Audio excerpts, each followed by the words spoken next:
Good morning, Rise and Freedom. I'm Austin Peterson. You're watching and listening to the Wake Up America show at wakeupAmericaShow.com. Thanks so much for tuning in. Happy Tuesday, the 22nd. Can you believe this year has really flown by, hasn't it? Seems like every day just keeps going faster and faster. I mean, did you see this week that everybody's talking about back to school for kids? And here's the thing. Can I ask you a quick question? Did the kids go to school as early in the year as these kids are now? I don't remember doing that. I would be curious to hear from you.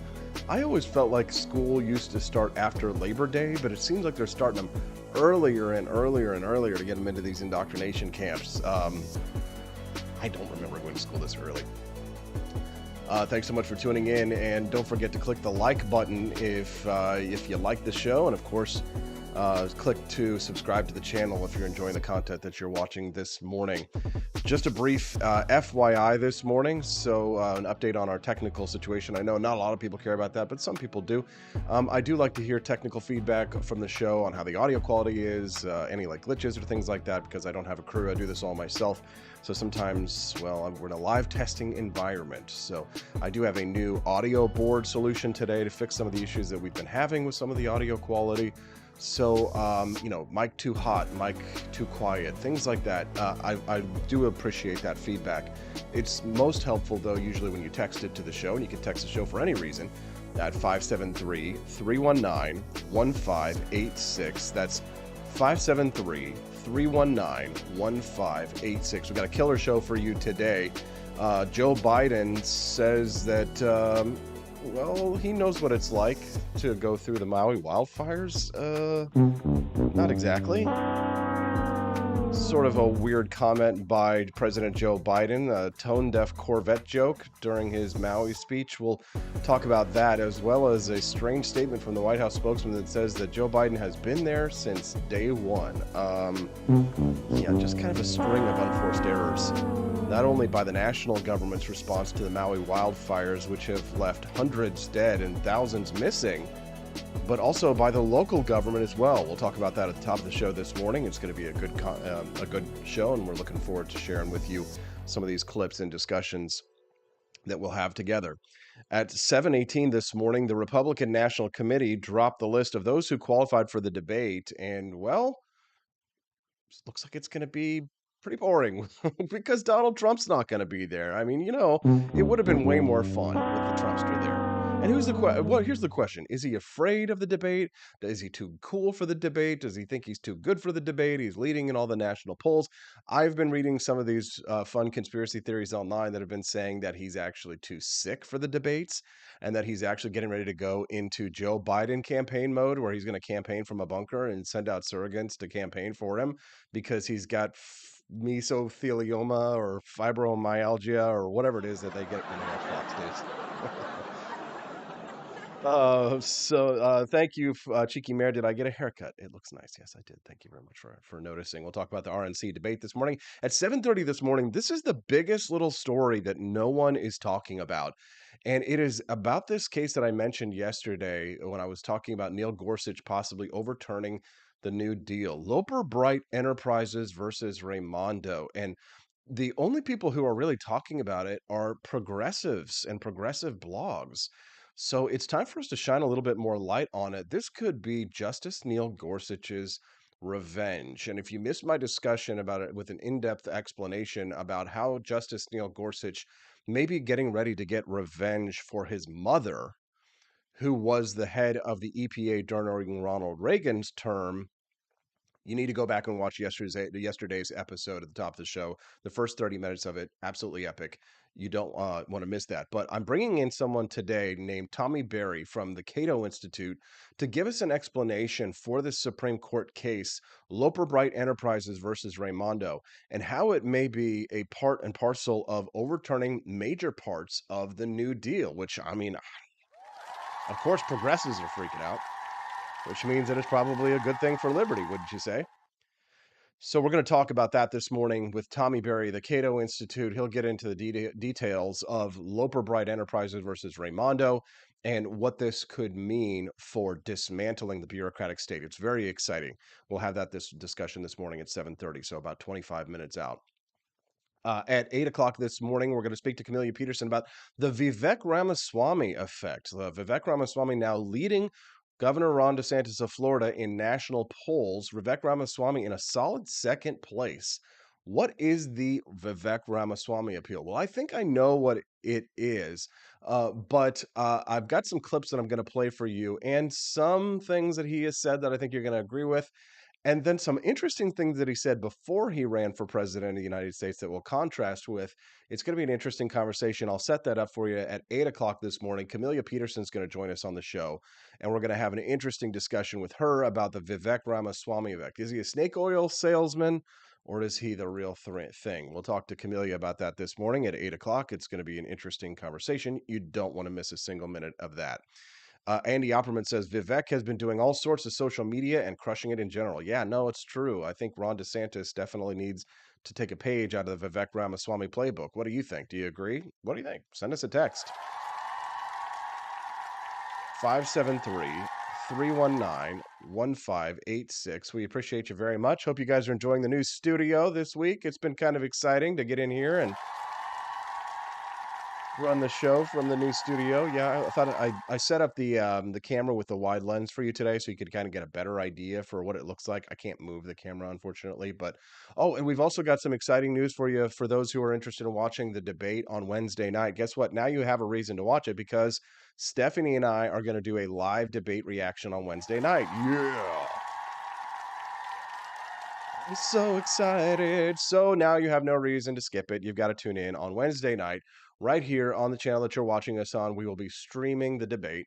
Hope that I don't get our show taken down because we're going to be streaming the debate and talking about it and reacting live. We'll see. Hopefully, we'll get fair use on that one, on the copyright one. But we'll be flying by the seat of our pants. We'll also have some special guest appearances from people that have not been announced yet, but you will be able to see that night. So the coverage for the RNC debate, the live debate reactions tomorrow night will be right here on the channel that you're watching us on. Same bat channel, but a different bat time. So we're going to start the coverage at 7 p.m. Central Time. The debate kicks off at 8 p.m. Central Time. And so we're going to start the coverage an hour early. So why tune into the major mainstream media networks? You know they're going to lie to you. Tune into the Wake Up America show live debate edition tomorrow night, right here at 7 p.m. Central. Give us a like on the stream if you're excited about it. Rumble only for the debate, and you're good to go, AC. Okay, there you go. So make sure that you check us out tomorrow night. We're going to be doing live debate reaction. Stephanie and myself and special guests who are surprise guests and should be fun. So let's see. Levin214, he says Vivek is a snake in the grass. He has flip-flop more than Hillary. That's true on the flip-flops, but you know what? People don't care about that stuff. I was reading this morning an interesting discussion, and I won't go too far into the segue, but I was reading an interesting discussion about the explanation, the origins of wokeism, and then it went into these discussions about Marxism and socialism and fascism, and specifically in this video that I was watching this morning about the explanation of fascism. There was this book called The Crowd, where it was talking about mass democracy and sort of how politics had gotten away from elitism, right, in the late 1800s to the early 1900s, and were now, because of democratic socialism and because of democracy itself, it was now moving away from elite politics to populist politics, right? The politics, the crowd. So Gustave Le Bon was this philosopher who wrote this book, The Crowd, and was explaining how you could take power in the new democratic countries. And he says that in order for you to take power, you have to hypnotize the crowd.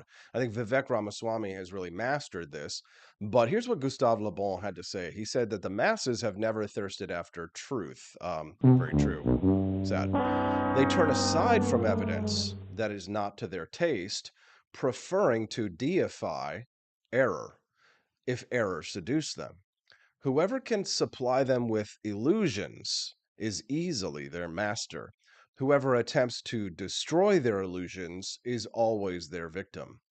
An individual in a crowd is a grain of sand amid other grains of sand, which the wind stirs up at will. Great quote. And I think that the most important part of that, of course, is that whoever can supply the crowd with illusions is easily their master. whoever attempts to destroy their illusions is always their victim. Have you ever tried to explain to people something where the massive crowds were against you? Remember COVID-19 when we were all being attacked by the trust the science crowd? That's a perfect example of it, right? If because the people had all these illusions, if you tried to destroy their illusions, they tried to kill you, right? You're a grandma killer, right? They try and destroy your career, and cancel culture is all a part of that. But I promised I wouldn't segue, and I did. But we'll get into philosophical discussions later. It's time for us to talk about Joe Biden's response to the Maui fires. Joe Biden and the White House say he has been there since day one for Maui. A spokesperson for President Biden said that when Biden arrived in Maui nearly 2 weeks after the wildfires swept through western Maui, one of his priorities would be to make sure that residents were aware he had been there since day one. Let's take a listen to him. There's been a lot of There we go. Maui residents who've, despite all the efforts that you've been detailing, are still frustrated with the response. So how has the president been preparing for what could be a tough reception when he meets with survivors and first responders today? Look, you've heard from the president directly. He knows these folks in the community have been through something devastating and traumatic.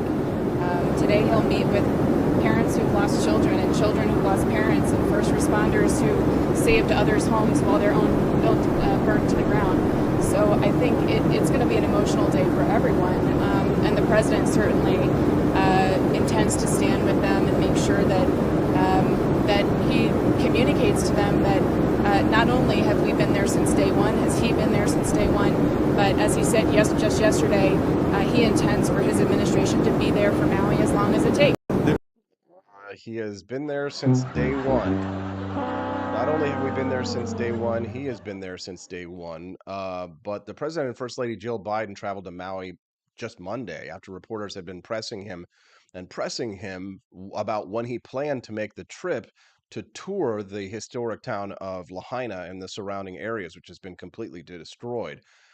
But, when he talks about the fact that he's been there since day one, critics kind of point out that day one was a couple weeks ago, right? When did this start, right? But with more than 100 dead and hundreds are still missing, the president was still on vacation while this was going on, Rehoboth Beach, Delaware. But when he was asked about that directly, whether he had anything to say on the subject, of course, President Biden said no comment.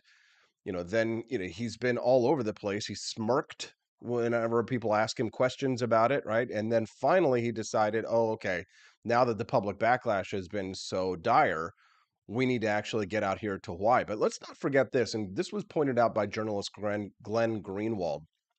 He said George Bush was mauled for merely flying over New Orleans as citizens drowned during Katrina. Ted Cruz was mocked in a week-long news cycle for leaving Texas during its electricity crisis. Not only hasn't Biden visited Maui, but twice vacationed and has barely spoken on it. This was journalist Glenn Greenwald. Glenn, who's always terrific, of course. But that's the double standard in the media that we're all aware of. That if remember, it's the same story whenever it comes to playing golf. Do you remember when the stories were coming out about whenever Donald Trump would go and play golf, that the Democrats would post these stories about, oh, look how many days the president has played golf with.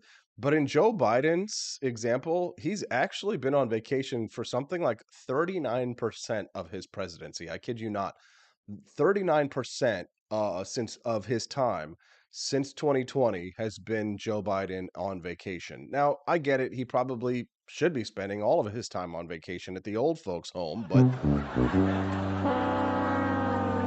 frankly, we could use a commander in chief who actually knows what's going on, which, of course, leads us to the Republican presidential debates. We now have the list, of the candidates who have qualified for the Republican National Convention's debate. The RNC has announced the candidates who qualified for the first presidential primary debate. And don't forget, of course, that Stephanie and I will be providing live coverage of the debate tomorrow night, right here on the Wake Up America show at 7 p.m. Central Time. So whichever network you're watching us on this morning, whether it's YouTube or it's Rumble. Unfortunately, I don't think we're going to be able to be on the Spreely app, although I will try and get that for you. Let us know if you are tuning in. I'd love to hear from you, your thoughts. Good morning to my old friend Jacob Champion. Nice to see you this morning. Everybody could always use a champion in their life. Jacob says, I think golf is a cover for national defense sites. Very true. Thank you very much for that. Of course, America is a nation that can be defined in a single word. I was going to put him. Mr. President, we appreciate that very much. America, of course, can be defined in a single word, and if it were to be defined in a single word, that would absolutely be what fatwa. Corey C says it's time for my cup of Franklin's Electric Elixir. Who am I kidding? I have several cups. Hell yes. Hope you're enjoying it, Corey, and make sure that you get a delicious bag of Jeffersonian Java yourself if you need to be able to stay awake. I'm going to need it on Thursday morning because, of course, we're going to be out late doing a live stream of the debate, and then I got the show on Thursday morning, so I'm going to be needing some of my delicious Jeffersonian Java that morning. It is the light roast, of course, which means that it has a little bit more caffeine, but the best flavor, in my opinion, is Franklin's Electric Elixir. If you haven't gotten a bag yet, make sure you head over to ap4libertyshop.com and check it out. It's absolutely delicious. And if you don't try it, then you're breaking my heart. 2 days before the first GOP presidential primary, the RNC formally announced which candidates have met the qualifications to appear on the debate stage. So the following candidates will be there. Governor Doug Burgum, never heard of him. Governor Chris Christie, not going to be the president. Governor Ron DeSantis, not looking too good. Ambassador Nikki Haley, hell no, that's a long shot. Governor Asa Hutchinson, who? Vice President Mike Pence, aka the Fly, Vivek Ramaswamy, the darling of the right these days, but has problems. We'll talk to Camellia about that at 8:00. Senator Tim Scott of South Carolina. An interesting candidate, but not gonna be the president of any one of these people, right? Missing from the list, of course, are Donald Trump, who, of course, qualified but announced he will not be attending, and another list of candidates who didn't make it: Miami Mayor Francis Suarez, Larry Elder, which is kind of sad, honestly. Wouldn't have been bad to see Larry Elder on the debate. Will Hurd, who the hell is Will Hurd? That name sounds familiar to me. Will Hurd. Let's take a look here. Will Hurd. Oh, Republican presidential candidate. Will Hurd, an American politician, former CIA and clandestine officer. Okay, no thank you. Next, please. Let's enshrine the deep state. Vote for the literal CIA agent for president of the United States. We had one of those before. It was George H.W. Bush, and let's just say that it didn't go very well. So no thank you for Will Hurd. What do you say? All right, for the people who didn't qualify on that list, good God, Austin, you got too many tabs open here. Perry Johnson, he's that weird old man that's kind of like, kind of cranky and crotchety. It's like he kind of reminds me of like evil Ron Paul, right? It's like Ron Paul's evil double. This Perry Johnson guy, have you seen him around there? He's kind of an odd character. So, anyways, he's just typical politician guy, right? I'm going to save the country by being older than Joe Biden and older than Donald Trump. Anyways, sorry, not to make fun of old people, but even old people I know are just tired of the old people running the government. Can I get an amen here? Because I just look at old people, they're like, geez, please, can we please get somebody who can speak? Get your Jefferson Java at AP4 Liberty Shop. Thank you, Stephanie. We appreciate you very much. Make sure you click that like button and subscribe to the channel. We all appreciate you very much, especially our Rumble listeners. Quantum Kitty this morning, Will Run Riot is here, as well as Levin214, one Patriot listener. Y'all the real OGs now. You're like the OGs of the Rumble OGs, OG Rumblers. And Kermo Bear, Nelson65, as well as my friend Richard Bell, who I know in real life. One day I'd like to meet all the rest of you in real life. Is this real life? So, candidates had until 48 hours before the debate to meet the criteria, and they had to present documentation to the RNC by the same deadline. The qualifications were that you, of course, had to be eligible to run, being a natural-born U.S. citizen. I love when people argue over what natural-born citizen means, and then you get, like, the cranks who are like, it means U.S. soil. And then somebody's like, well, what about when John McCain was born on a base overseas? And, like, that's U.S. soil. And somebody's like, well, that's not natural-born. And it's like, oh, God. And those are the same people who always love to, like, talk about the flag conspiracies, where it's like, when they've got the yellow fringe on the flag, that means that the country's in peril and all this crap. And it's just like, oh God, Grandpa, please. Joe Biden, go back to bed. Of course, they have to have declared their candidacy, have an active FEC Form 2 and an active FEC Form 1, of course, which are, two documents that I have filed in my history. Can I get an amen? Hell yeah. it was kind of fun running for president, not gonna lie. But it was all just so that I could grow my podcast audience. Just kidding, just kidding. That's Vivek Ramaswamy. Oh, Austin. Oh, come on. Just kidding. We're going to talk about that with Camellia Peterson, though, at 8 o'clock. You don't want to miss the Vivek Ramaswamy effect. You had to have, in order to qualify for the debate, you had to poll at least 1% in 3 national polls, or 1% in 2 national polls, and 1% in 1 early state polls. So you have to have met all these criteria for those polls in order to get in there, and then you had to meet that polling requirement at least 48 hours before the debate. You also have to have had a minimum of 40,000 unique donors. That probably is what kept a lot of these people out of there. Did you see, Stephanie pointed this out to me last night, did you see that there was this one presidential candidate who was paying people $20 gift cards in order for them to make a $1 donation to the campaign? So in order for him to qualify for the debate, you had to have 40,000 individual donors. So since you can't just pay people for things directly, you can give them gift cards, apparently, which I don't know how this is legal, but apparently it is.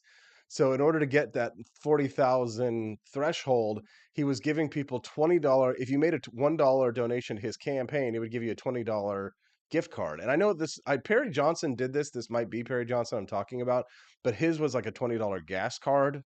But it was like another candidate. It may have been Will Hurd who was doing the $20 gift card, right? So it's just like our political system is so messed up. Am I right? I mean, good God, it is it's screwed up. I would think something like that would be illegal, that you could pay people to donate to your campaign. I don't know how they get that works in the rules.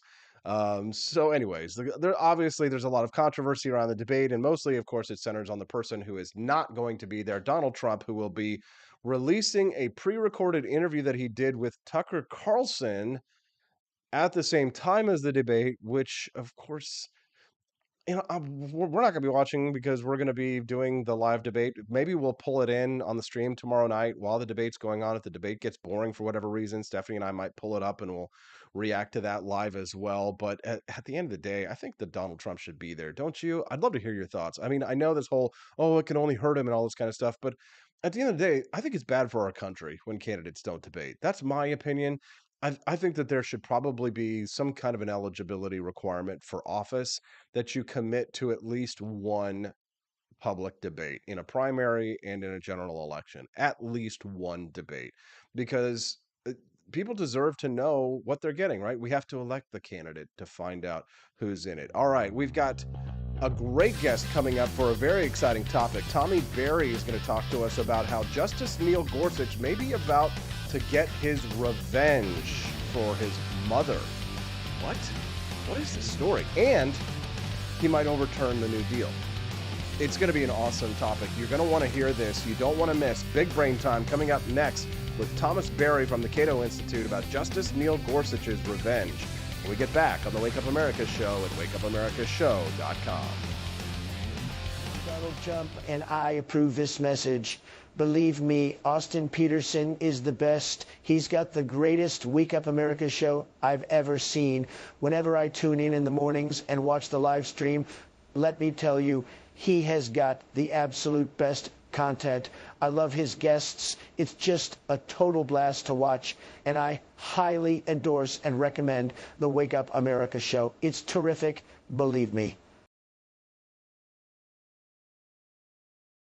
Hello, my name is Kelvin. Welcome to Frenchy Bush. This is my Dee-Dee's website, and I've decided to speak to you with my real voice for the first time ever to tell you about how cool Frenchy Bush is. But I've decided that this is the perfect opportunity to share with you. Frenchy Bush is a good website. You should follow us on socials. If you like Frenchies or any kind of bulldogs, me and my new brother George are going to try to make your life more fun. Hello, I'm George. My neck isn't really thick yet, but it will be. We are so glad you're here. Please ignore my floating eyeball. It helps me spot predators who might be approaching from the sides. Dee-Dee made Frenchy Bush to review things that he uses on me and my brother to tell you if it's good or bullshit. Take this collar, for example. Dee-Dee really likes it. Dee-Dee said it's really handy because us Frenchies got thick necks. Need something really tough. People think Frenchies are little, but if you look at us from below, you can can see we are really pretty buff. Beef cake, yes. Look at my creamy thighs and chest. Yes, you like that? Big brother, please focus. Frenchie Bush. Please follow us for more great content and read the Frenchie Bush blog for more fun and cool stuff.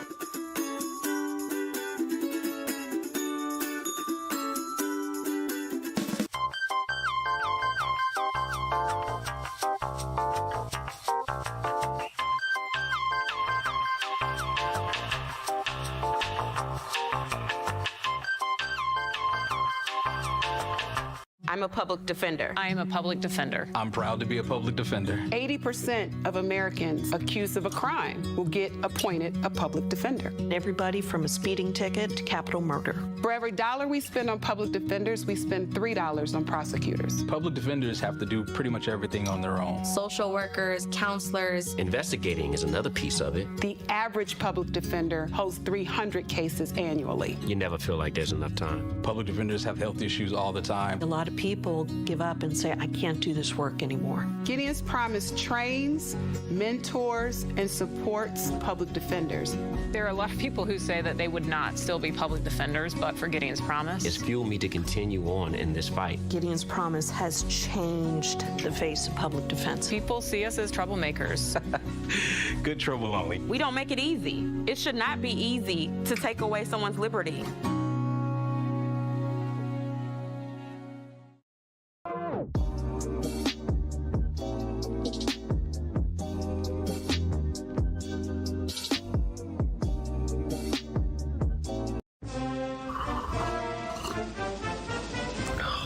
Tired of spending your hard-earned money on woke corporations that don't share your pro-freedom values? Fed up with sipping liberal lattes and progressive cappuccinos? Introducing Founding Flavors from AP for Liberty Shop. Get your day started with Washington's Revolutionary Roast. As robust and principled as the man himself, this blend is the shot of energy heard round the world.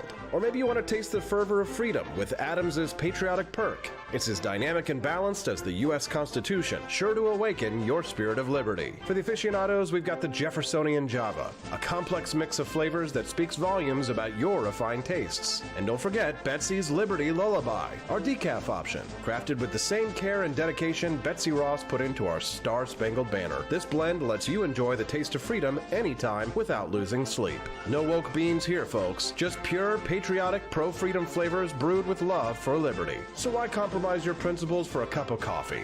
Stand up for your values, perk up your patriotism, and start your day the American way. Get your founding flavors at apforlibertyshop.com.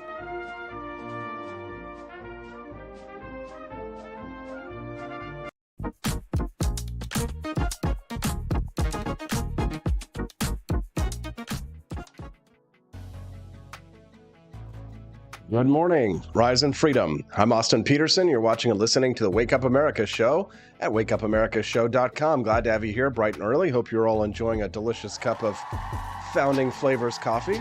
I know Corey C. is out there. If you haven't gotten a delicious cup of Founding Flavors coffee, what are you waiting for? Check out all of our delicious flavors. Washington's Revolutionary Roast is definitely a top seller, but of course, in my opinion, Benjamin Franklin's Electric Elixir is the best flavor. But that's just my opinion. You'll have to try them all. Get them at apforlibertyshop.com. And don't forget, when you buy each of the Founding Flavors bags, the savings add up. So make sure you check out that bundle page, add them to your cart. And of course, if you're addicted to it like I am now, you got to get it set up for a subscription. You can do monthly, 2 months, or every 3 months to get those delivered right to your door. And of course, since fall is here, it's time to start drinking more coffee. Support the cause of economic freedom and personal liberty at apforlibertyshop.com. All right, well, Justice Neil Gorsuch may just be about to get his revenge for his mother? Whose mother? All right, that's enough with the your mom jokes out there, but it's actually true in this case.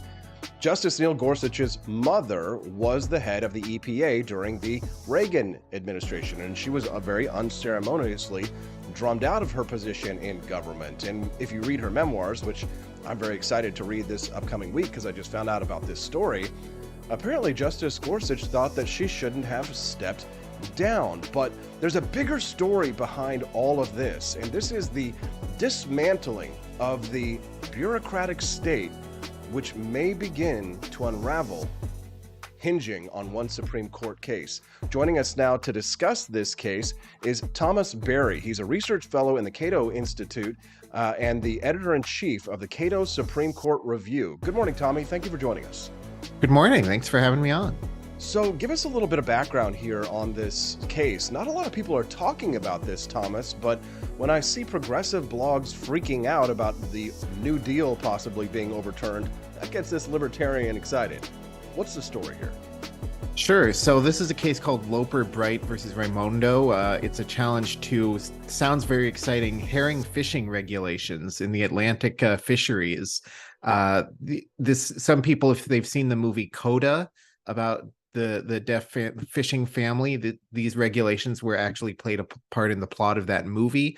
These are about the monitors that small fishing boats have to take to make sure they're not catching too many fish or that their fish aren't too big, and whether they themselves, the fishing boats, have to pay for those monitors. You might think it's rough enough being forced to carry government monitors, let alone the indignity of paying for your own essentially the police force monitoring your own compliance. But that's what the Commerce Department tried to do. And the issue is that the statute is silent. It says you can force them to carry monitors, but it doesn't say you can force them to pay for their own monitors. So what do you do when a statute is silent? You might think that the government doesn't have that power unless it's explicit within a statute. But under Chevron deference, which, as you said, very easily could have been called Gorsuch deference if the case caption had gone slightly different. Under that rule, if a statute is found ambiguous by a court, the court is forced to defer to a reasonable interpretation from the agency. So what happened here at the DC Circuit is the DC Circuit said silence is essentially ambiguity. And so therefore the tie goes to the agency. And of course, the agency is always going to say, we interpret this to give us more power, not less. So let me just tie this up for our listeners, and you tell me if pick this apart if I'm incorrect or confirm if I am correct. As I understand it, what this is this is a Supreme Court case by fishermen in the Atlantic. And what they are arguing is that, yes, okay, they have regulations where there is a fishing monitor that is going to be on their boat, a government a government regulation, but that they shouldn't have to pay for that monitor to be there. Now, that court, they lost their cases in lower courts. Now it's gone to the Supreme Court. But the reason why this has such overarching implications is because up until now, federal agencies, these bureaucracies, have had wide leeway in how they interpret rules that have been laid down on their agencies.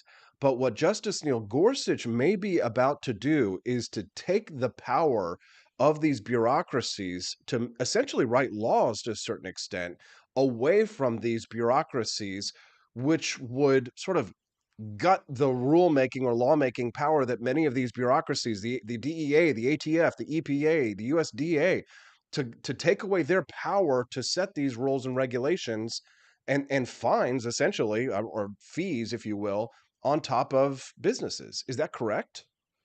Yeah, it is. I would draw a distinction. There are two ways in which the bureaucracies really can have outsized power. One is in writing the rules, and then one is in interpreting the rules. So in my view, they infringed on both the Article 1 power, that's the legislative branch, and the Article 3 power, that's the judicial branch.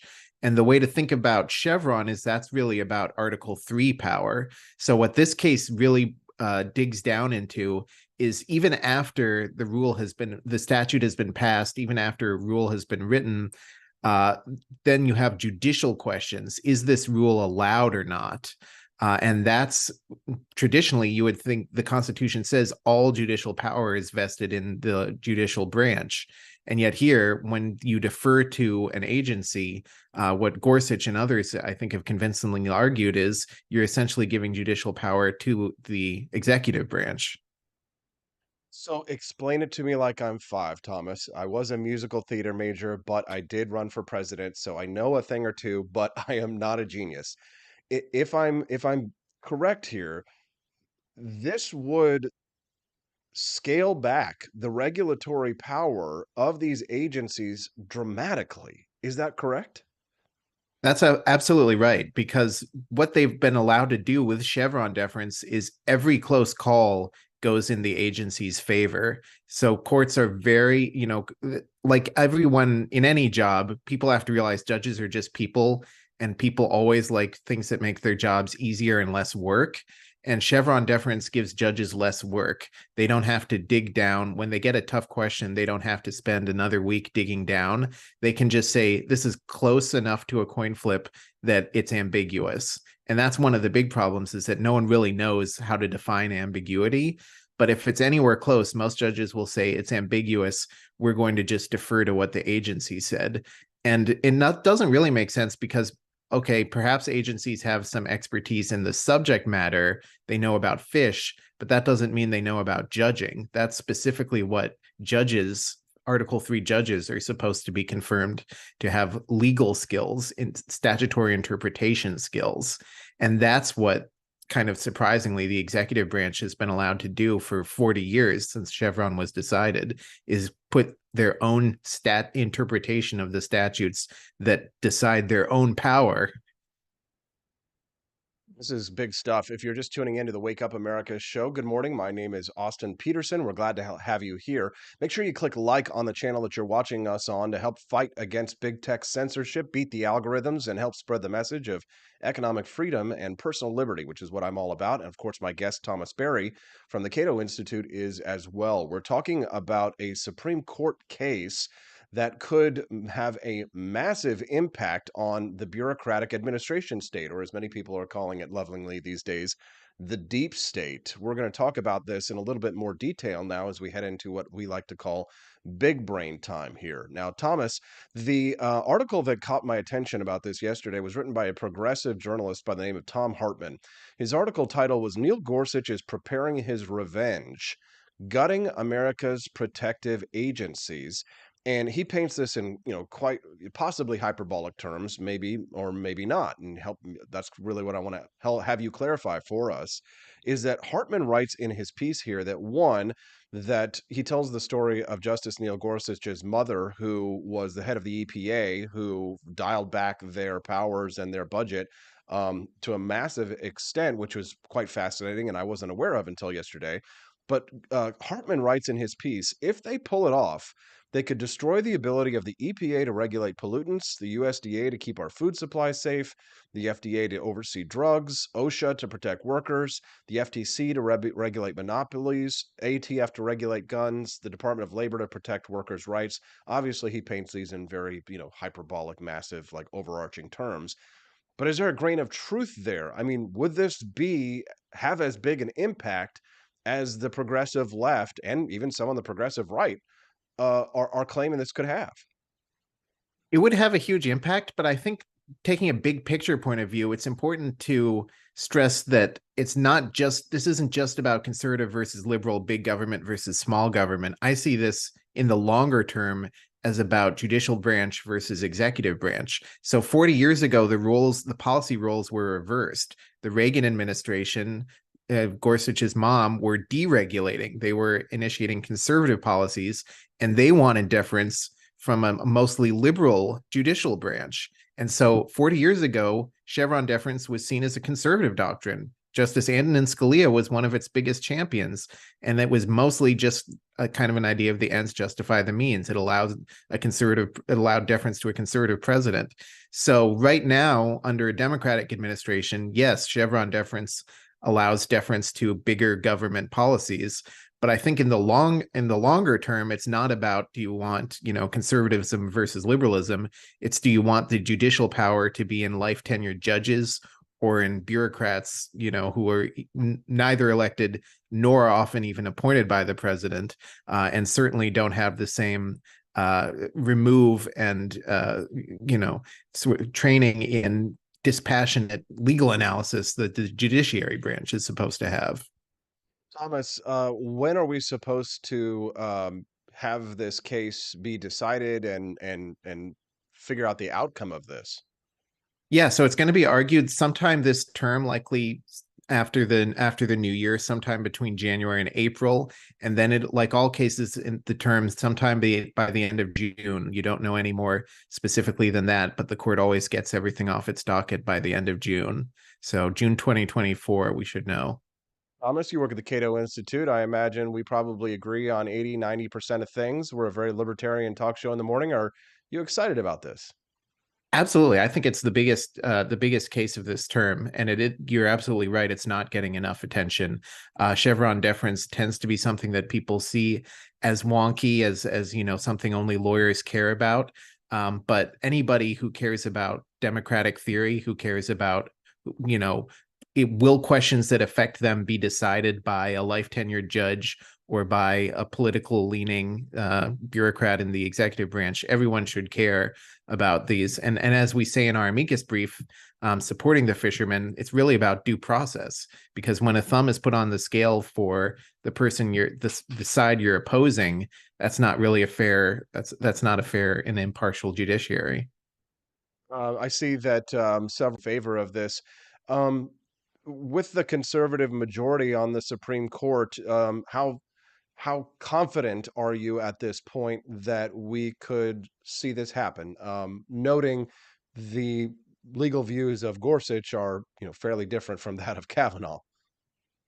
I'm fairly confident that the Fishers are going to win this case. The whole question is, will it be a bigger win or a small win? Are they going to just flatly say Chevron deference is overruled, there's no deference whatsoever? Or are they going to be more incrementalist and say we just need to dial it back a little bit, or maybe set a new standard, making it harder for judges to find ambiguity? But I'm hopeful. I honestly think, I don't know if there are 6, but I honestly think there are at least 5 justices on the court. Even some of the justices who can be swings, like Chief Justice Roberts and Justice Kavanaugh, they've both been very strong on separation of powers issues related to too much power in the administrative state. And so I think both of them really do see this as a philosophical issue. And I think it's telling that the petition asking the Supreme Court to take the case raised several issues, and the Supreme Court specifically said, we're only going to address the issue about Chevron deference. So that shows that they're not ducking this question. They're taking it head on. Does this approach the level of overturning major aspects of the New Deal?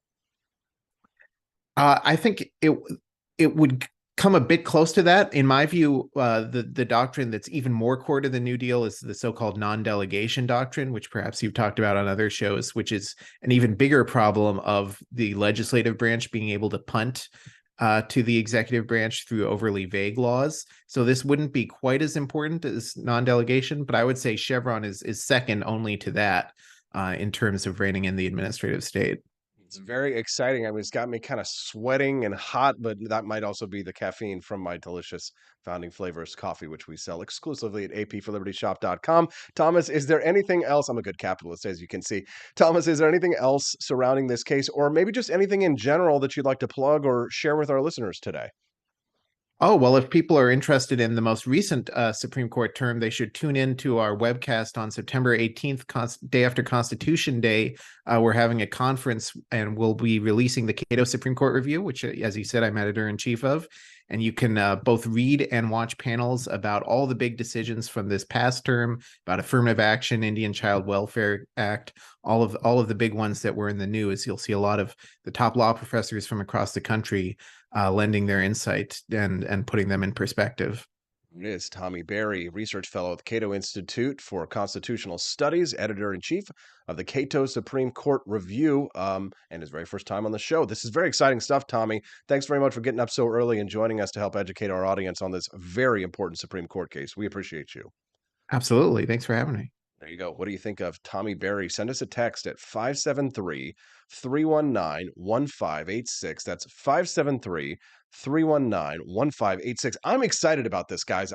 I know it sounds wonky. He was talking about how it sounds kind of like boring and wonky and stuff like that, but I'm telling you right now, not enough people are talking about this. This is a huge story. I mean, maybe we need to start marketing this differently or something like that. We're talking about overturning the deep state here. We're talking about gutting the power of the regulatory agencies to make rules that impact the lives of small businesses like yours and like mine. It all started with this family who owns a fishing company, and the government bureaucracy has demanded that not only do they have to have a fed on board of their boat, but they also have to pay $800 a day for the fed that they're required to have on their boat. It's a tragedy. It's tyranny, and it's possibly about to be overturned. In all of this, with the story of the connection of Neil Gorsuch and his mother and him possibly getting revenge for what happened to her back in the 1980s when she was the head of the EPA. God dang, maybe this needs to be the next documentary after we get done with the Battle of Athens. What do you think? It's exciting. It's exciting, guys. This is big news. And here's the thing. This is why you watch the Wake Up America show. This is why you click like. This is why you subscribe. And this is why you drop super chats. Right down there, the bottom, right there. Little super chat. What do you think? Huh? When we get back, the Republican National Convention debates. Don't forget, tomorrow night, 7 p.m. Central Time, right here, we're going to do a live debate reaction. We're going to start an hour before the debate, right here on the Wake Up America show. Me and my lovely wife, Stephanie, and some special guests, which you will find out, surprise guests that will join us tomorrow night to react to the Republican presidential debates. We'll give you a clue to who that is, perhaps on Friday or tomorrow morning. This Friday, the debate will be over. But my lovely wife will be joining me to react to the debates. What is Vivek Ramaswamy's appeal? One of our listeners texted in this morning and said, not sure if you saw this in the chat. Interesting enough, my Trump-loving in-laws were talking positively about Vivek last night. At the end, my father-in-law said Trump can be president and Vivek would make a great VP. What do you think about that? Do you agree, or are you like, is Vivek Ramaswamy the next vice president of the United States? Or is he just a snake oil salesman trying to get famous? We're going to talk to Camellia Peterson about that at 8. But first, I got to go take a break because, well, I'm so excited about overturning the New Deal that I got to pee. I'll be back with more on the Wake Up America show at wakeupAmericaShow.com. Want an engaging website to boost your business? You're just a click away from 5-star Fiverr talent. Hundreds of freelancer skills like web design. Head to Fiverr.com today and get something started. American conservatism is distinct, like America is distinct from the United Kingdom. American conservatism's roots comes out of the Wild West, out of pioneerism. The difference between American conservatives and European conservatives is that Americans are cowboys. We are that God, guns, gold, and girls. It's wild here, and we should stay that way. We shouldn't allow a European version of conservatism to come and infect us here. We like it wide open spaces here, deep in the heart of Texas and all that.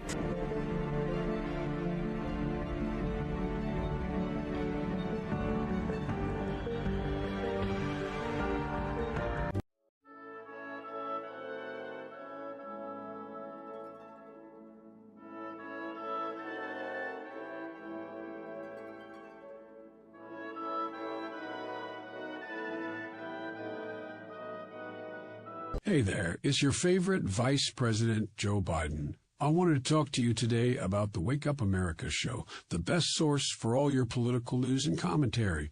But before I get started, let me just make sure I have all my notes in order.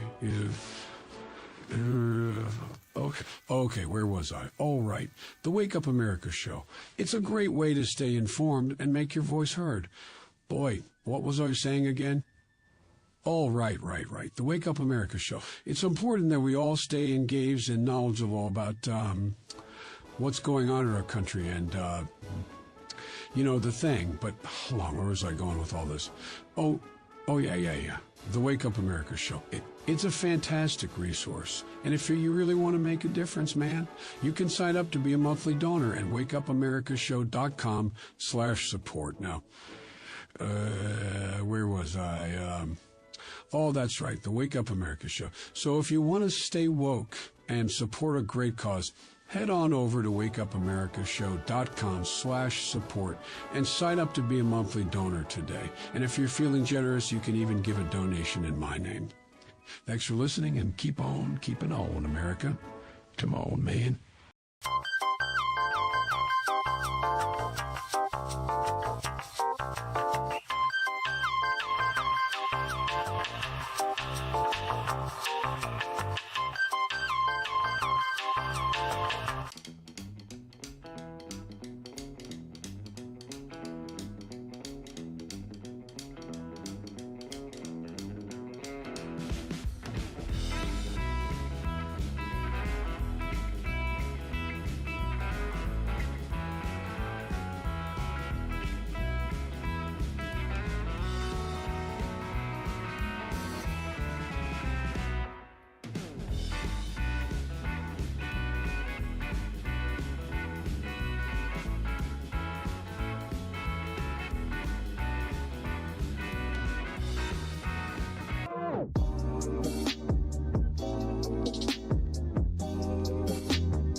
Thank you for watching the Wake Up America show with my dad. Today, I'd like to share with you 3 reasons why you should visit Dad's online store at apforlibertyshop.com. Number 1, you can get exclusive freedom-loving merch designed by AP himself or me mom, Steffi. Liberty Laura has made some designs as well, and blimey, they are great. Number 2, most of these products are so wicked that they aren't even allowed to be advertised on Facebook or Instagram. Modern machine guns and a proper keychain. Plus, our Grover Cleveland t-shirt is so spicy apparently that leftists on Facebook specifically banned it from appearing on the website. Number 3, you're supporting liberty lovers just like you. Spend your money where you earn it, and you help me Pops build a community that supports what you believe. Bloody hell, this commercial is running too long. Gotta run. Bye now. Don't forget to visit apforlibertyshop.com. That's apforlibertyshop.com.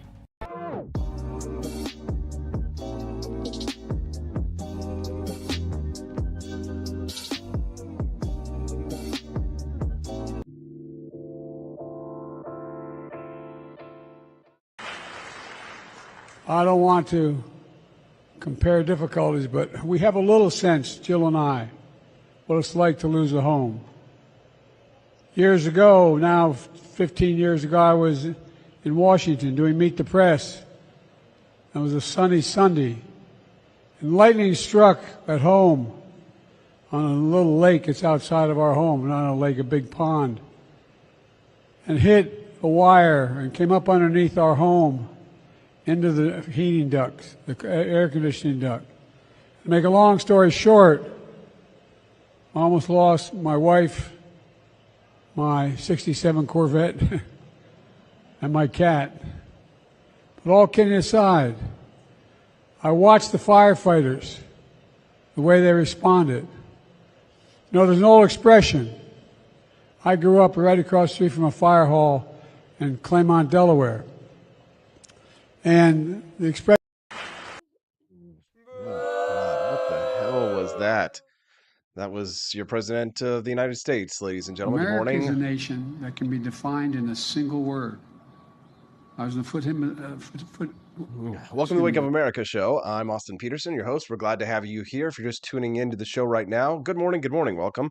Make sure you click that like button. If it's your first time watching the show and you happen to catch a few minutes of that interview before, which was excellent with Tommy Berry, by the way, and you like this content, subscribe to the channel that you're watching us on this morning to help us to get the message out there, fight big tech's social media censorship of our views of economic freedom and personal liberty. When you click like, you're not just supporting a podcast, you're supporting a movement, and we're grateful for that this morning. That interview with Tommy Berry was so dang good, and you know, a lot of other journalists, reporters are not talking about this story. So if you support the Wake Up America show with your monthly donations or with your coffee purchases or with super chats or things like that, you're helping to support more journalism like that to get stories that the mainstream media are not talking about. I mean, here's the thing.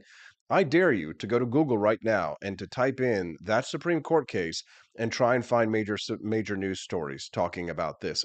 That could be a massive overhaul of the regulatory state, aka the deep state, the end of bureaucracy as we know it. It's a massive story. Who else is covering it? Help support the channel. Please either like, subscribe, buy some coffee today at apforlibertyshop.com or drop a super chat below so that you can get more news content like that. Because again, it's not like you're finding these kinds of stories anywhere else. We are the first on the scene to these big news stories. Okay, yeah, pretty nasty, selfish old man, says Quest Fanning on the stream. Absolutely. Burnt Toast Space Girlfriend, whose name always makes me laugh and smile, says, does Biden ever know what he's saying? Well... Look at her. She looks like she's 19 years old, sitting there with her, like a little lady with her legs crossed. And when he's talking about little ladies, a 17 years old little lady with her legs crossed, I think, yeah, at some point he does know what he's saying, for God's sakes. But we all know what's going to happen in 2024. From now on, it's going to be America first, okay? That's right. America first. America first. But will the America First campaign be co-opted by a young Hindu man, named Vivek Ramaswamy? Well, there's a lot to like about Ramaswamy, such as this. Take a listen. When it comes to somebody who wants to lead the U.S. Federal Reserve, for example, a really important pick that the next president will have to make in January of 2026, I like the likes of Rand Paul or Ron Paul, who have a vision that I share for radical reform of the U.S. Federal Reserve, restoring dollar stability as a single mandate. I don't want to put Rand Paul in my Federal Reserve and turning the frickin' Federal Reserve gay. Oh my God, what the hell? What the hell? What did he say?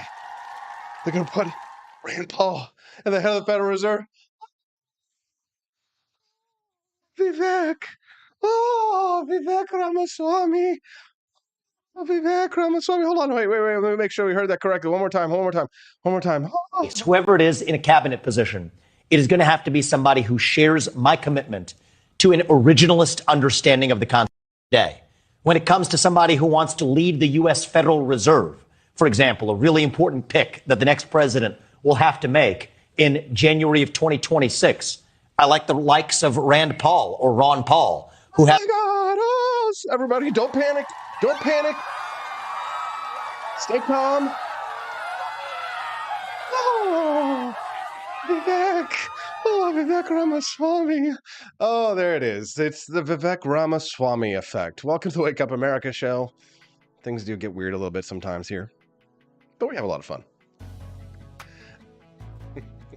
Looks like some people are going to vote for Vivek Ramaswamy. Luke Sacker says, huzzah for Vivek. I'm voting for him in the New Hampshire primary, but not everybody loves Vivek. God! No, God, please, some people take a rather dim view. Think he might be a little bit more of a snake oil salesman. And when you see headlines like these, Vivek Ramaswamy ran for the purpose of taking out Ron DeSantis and preventing him to sabotage Ron DeSantis so that he couldn't beat Donald Trump, one just has to wonder, is he the real deal? We'll talk about that with Camellia Peterson when we get back. Don't worry, I'm not going to take a big old long commercial break, just a real brief one so I can go get Camellia on the line.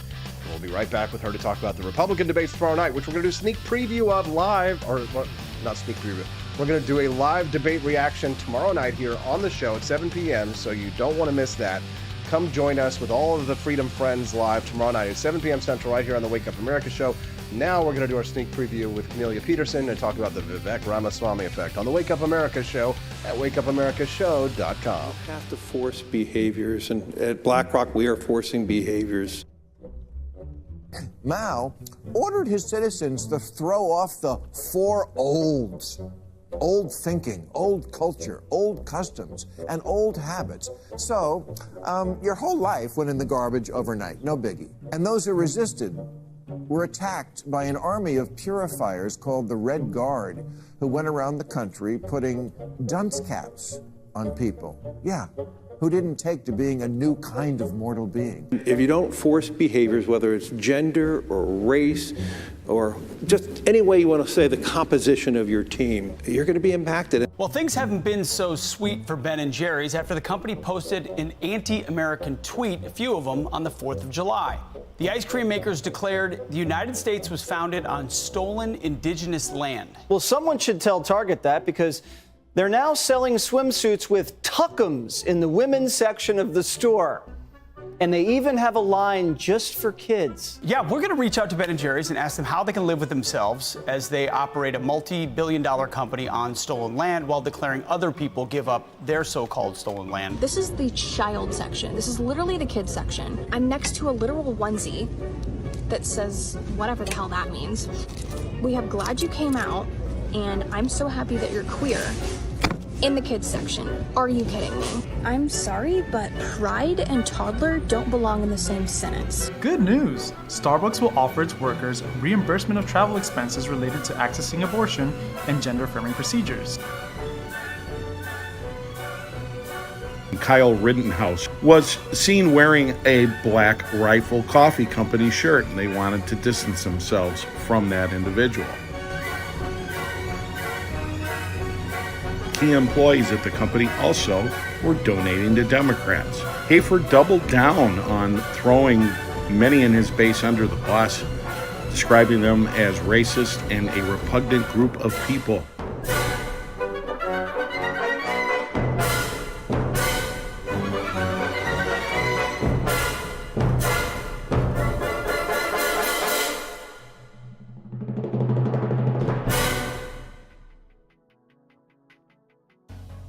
Good morning, Rise and Freedom. I'm Austin Peterson. You're watching and listening to the Wake Up America show at wakeupAmericaShow.com. We're glad to have you here on the show.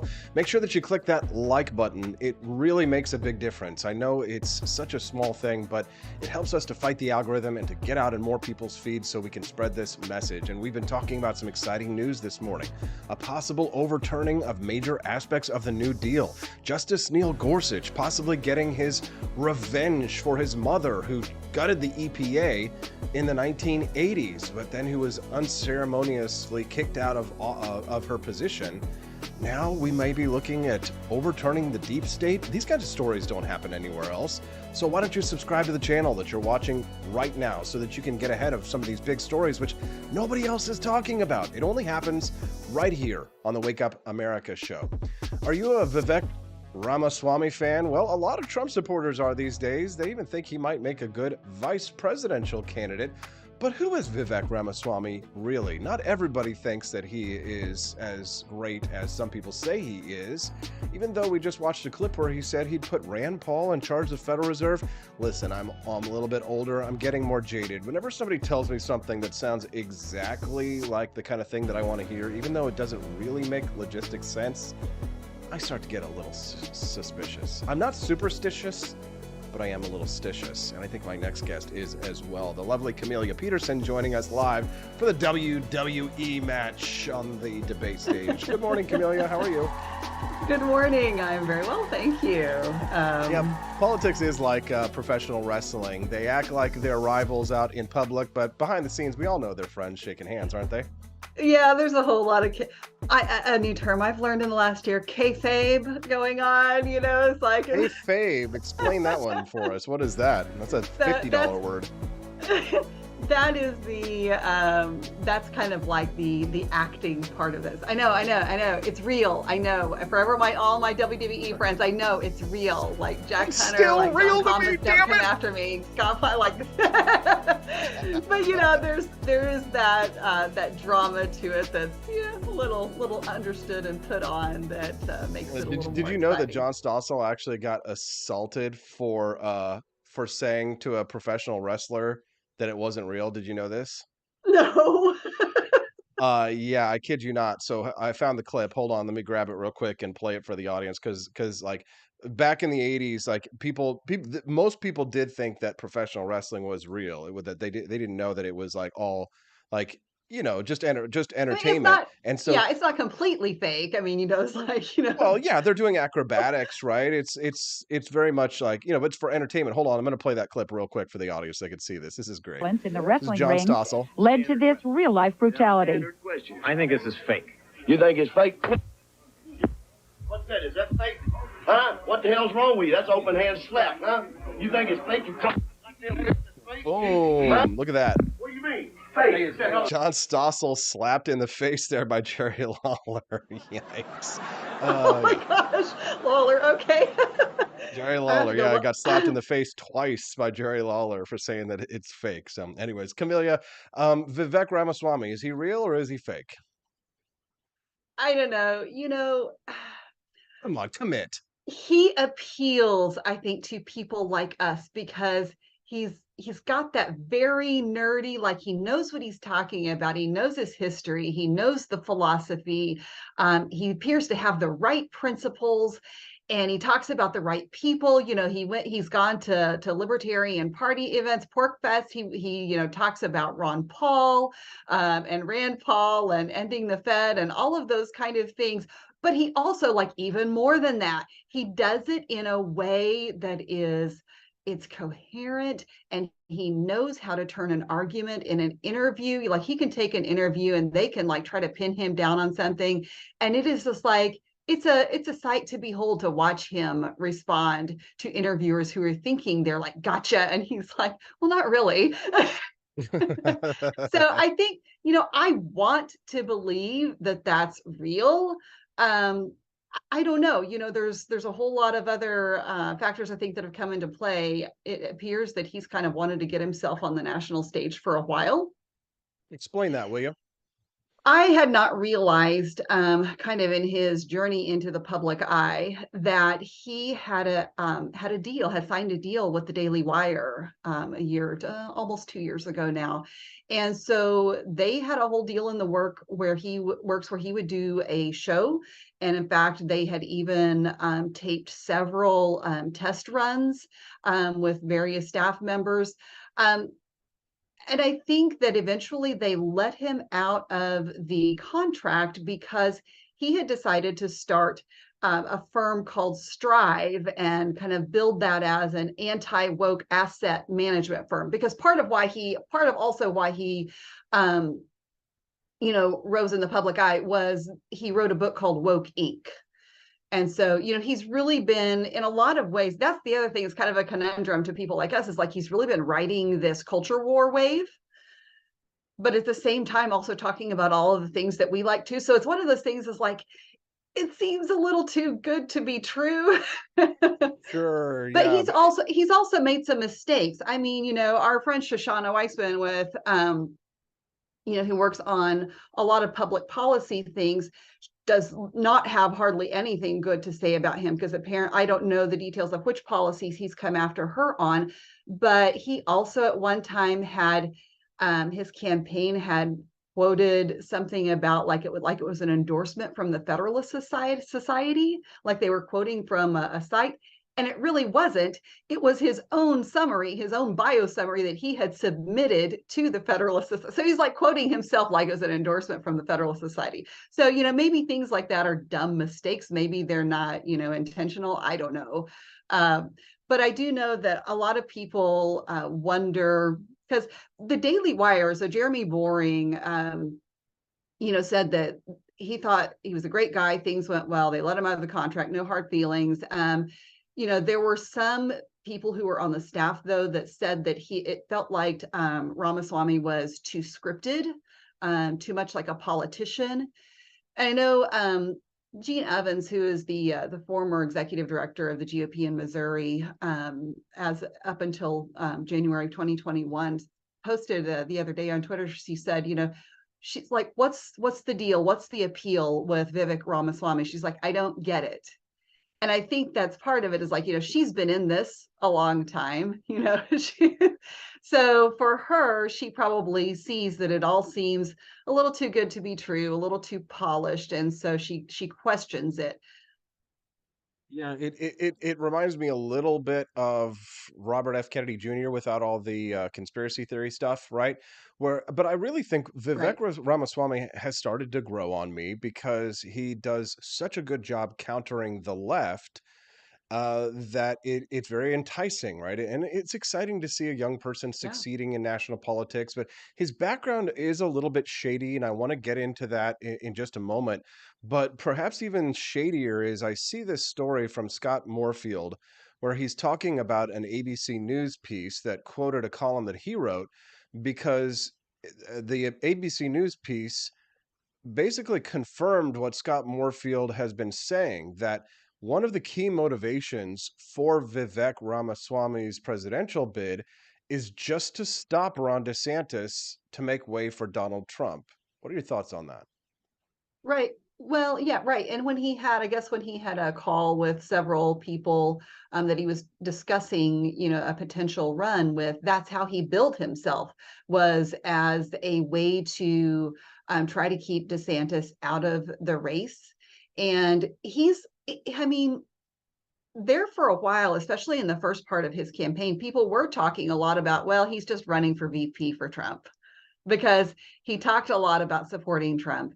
And, at one point, we've mentioned this before, he called for all of the candidates to come down to, I don't know where, Florida, wherever it was, and like kind of do a rally in support of Trump after one of the many, many indictments.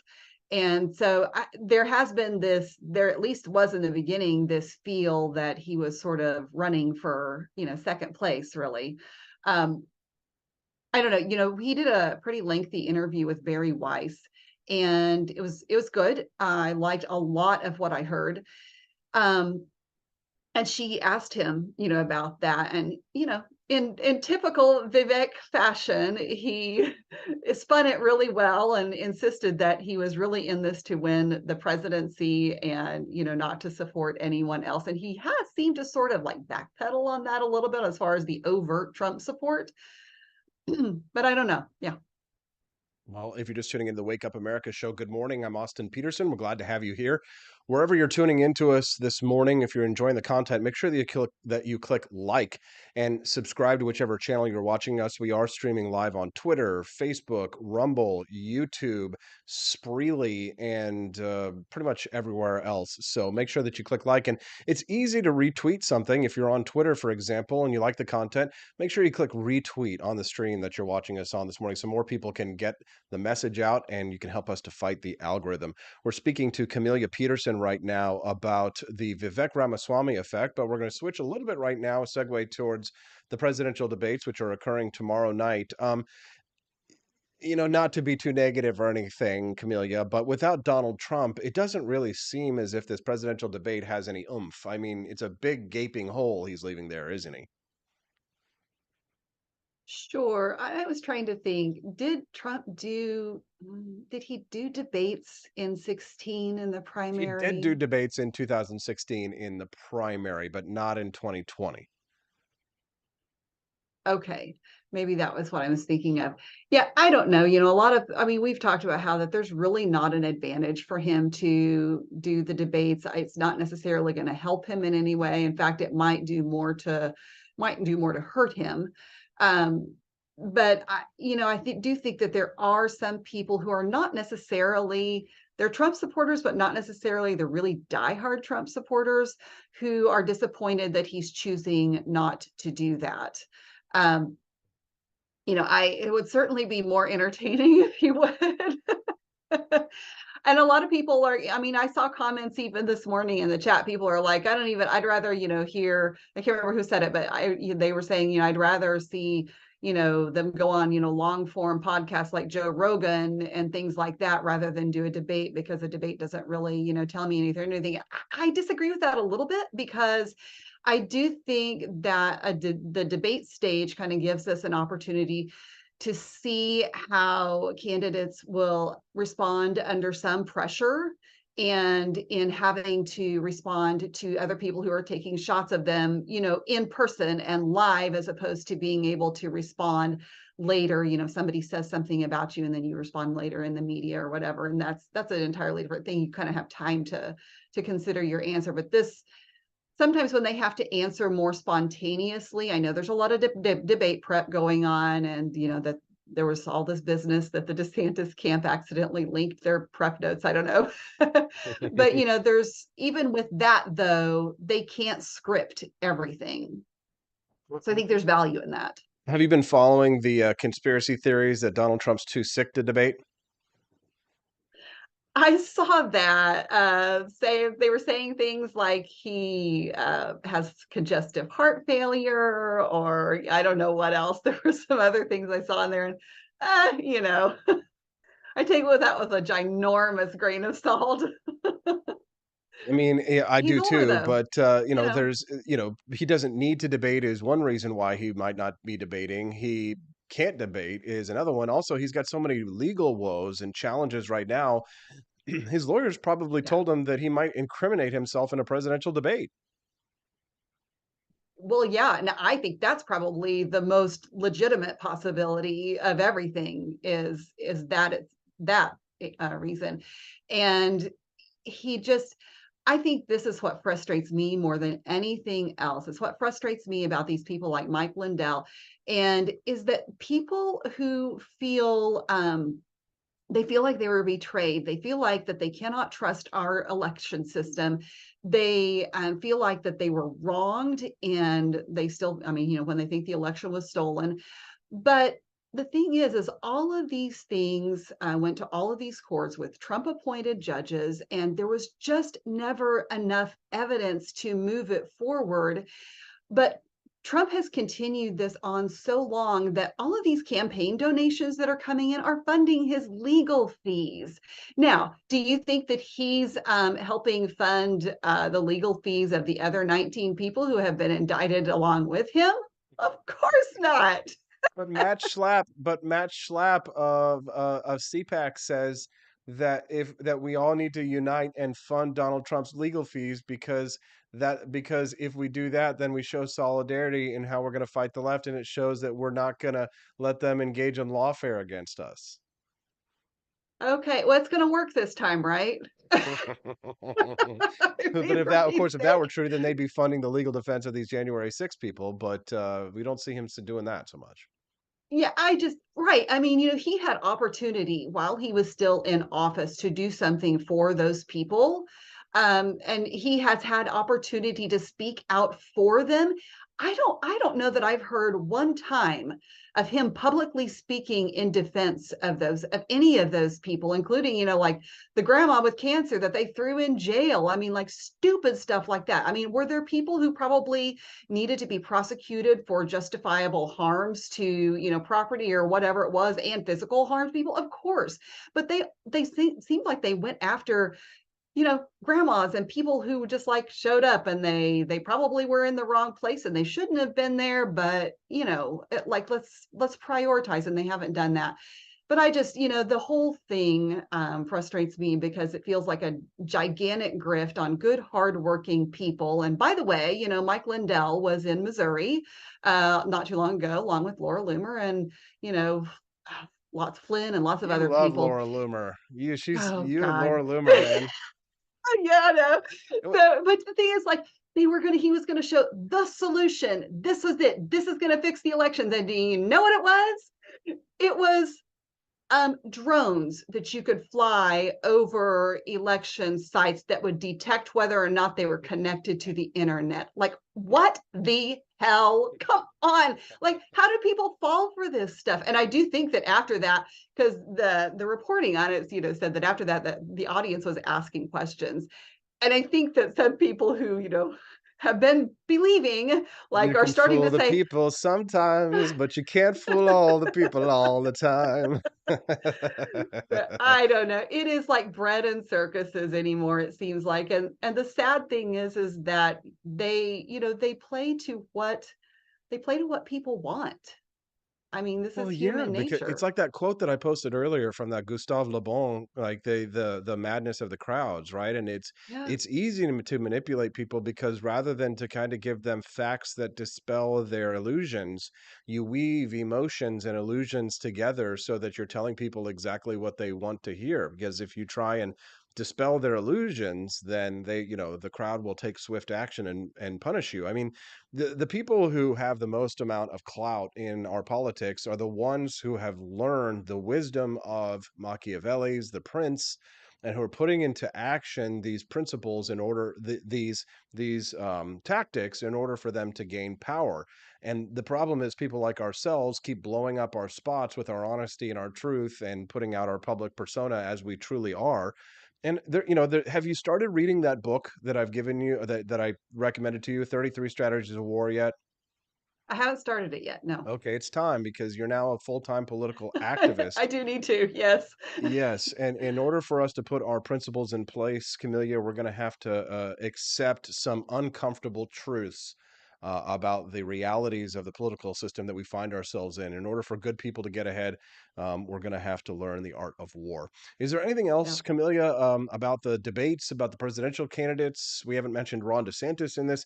Or is there anything else that you'd like to share with our listeners at all before we let you go?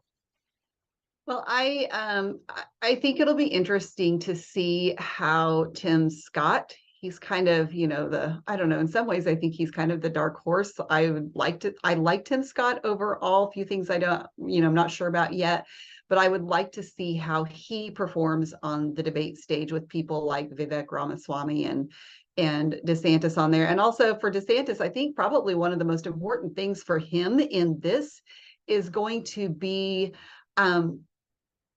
how he conducts himself in as far as like the charisma factor. Like, I think that he's really going to be able to I think he's going to have to be able to carry himself well in there, especially when you're pitting him up against Vivek Ramaswamy, because I mean, it just comes naturally, I think, to Ramaswamy. And I don't know that it comes as naturally to someone like DeSantis. So, that interaction, for me, those are the three that I am most interested in watching. And I'll probably put earplugs in when Pence starts to speak, but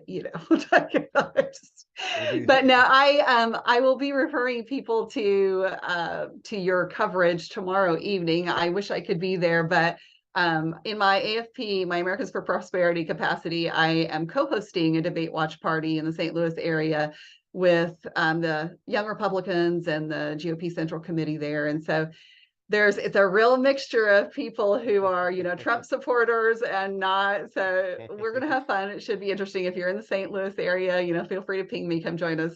For sure. And then you'll also be joining us right here in the news studio in the flesh Thursday morning, correct? I will. I probably won't be getting a lot of sleep because I'm going to come to Jeff City after the debate. But yeah, I will be there bright and early. Don't worry. We'll have lots of Jeffersonian Java ready for you in the morning. Camellia Peterson from AFP, thanks so much for your time this morning. We look forward to seeing you in person on Thursday. Have a great day, everyone. Thanks very much. Yep. Don't forget, we are going to be doing a live reaction to the presidential debates tomorrow night, right here on the channel that you're watching us on. Make sure that you set a calendar appointment, 7 p.m. tomorrow night on the 23rd, 7 p.m. Central Time. Adjust that for whichever time zone that you're in. Me and my lovely wife, Steffi, P for Liberty, the P for Liberty family will be doing P for Liberty. If you think about that, that's actually kind of funny, right? P for Liberty. Let's go P for Liberty. Go P for Liberty. Kind of weird, right? How dare you? The P for Liberty family, that's AP for Liberty, and Steffi P for Liberty family will be doing a live reaction to the Republican presidential debates tomorrow night. So make sure you set that on your calendar. We will be live here, and it'll be a great show. You don't want to miss it, starting at 7 p.m. Central Time. Well, speaking of Ron DeSantis, he put out a new campaign ad. Scott Moorfield thinks it's fire. Let's take a listen. This is actually my first time watching this, so I'll do a live reaction to the new Ron DeSantis ad. Let's see if they're stepping it up over there. The Clintons are criminals. Remember that. They're criminals. I am going to instruct my Attorney General to get a special prosecutor to look into your situation. Honestly, she should be locked up. She has to go to jail. Ending this criminal government corruption is one of the most important reasons you have to go out on November 8th. CNN projects Donald Trump wins the presidency. We begin with breaking news. The president-elect will not pursue any investigations into Hillary Clinton. They're good people. I don't want to hurt them. Quote, I don't want to hurt the Clintons. I really don't. She went through a lot and suffered greatly. He doesn't wish to pursue these charges. If Donald Trump can help her heal, then perhaps that's a good thing. He needs to heal the rule of law, and he needs to forget about healing Hillary Clinton. It would be at odds with the promises to drain the swamp that President-elect Trump made, promises which helped him win office. No, it's okay. No, forget it. That plays great before the election. No, we don't care, right? I was very honored, very, very honored, when I heard that President Bill Clinton and Secretary Hillary Clinton was coming today. And I'd like you to stand up.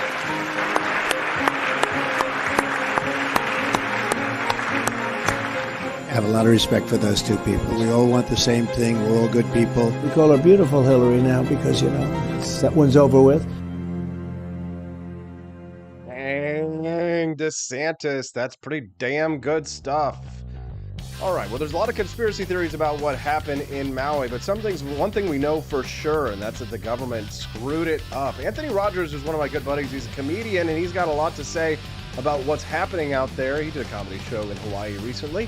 He's got an interesting take, the POV on that we're going to share with you when we get back. Anthony Rogers on the Wake Up America show at wakeupAmericaShow.com.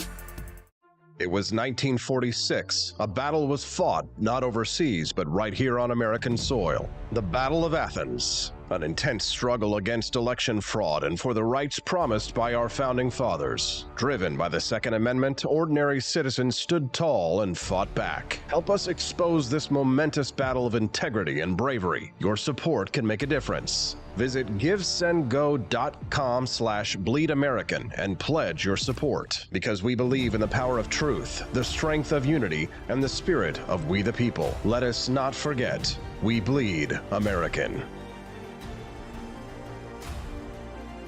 Fire.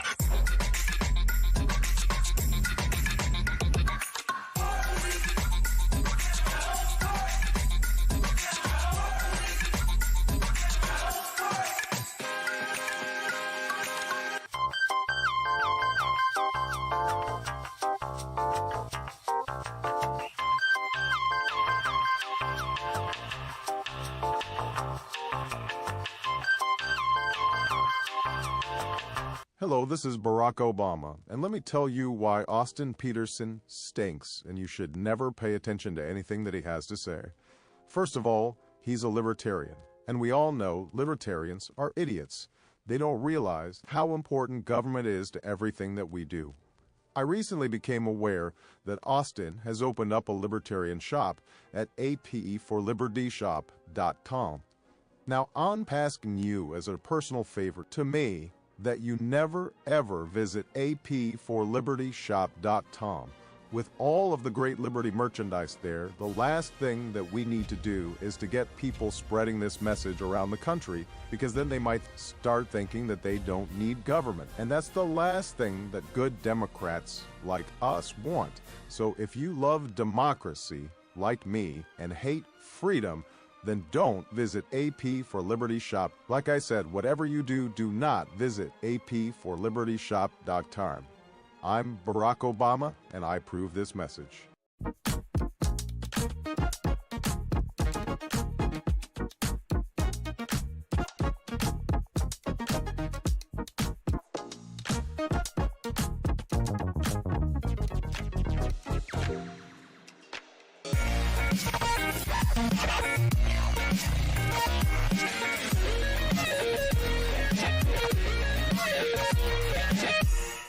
When I was in foster care, I never knew when I would have to move, so I always had my suitcase ready to go.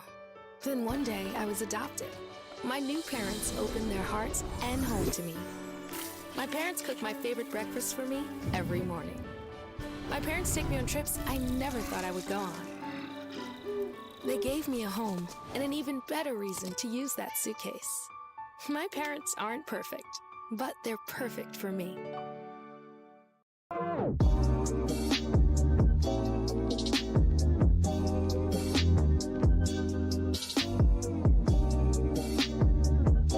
would remind you that extremism in the defense of liberty is no vice. It is better to settle these matters in the courts than on the streets, and new laws are needed at every level. But law alone cannot make men see right.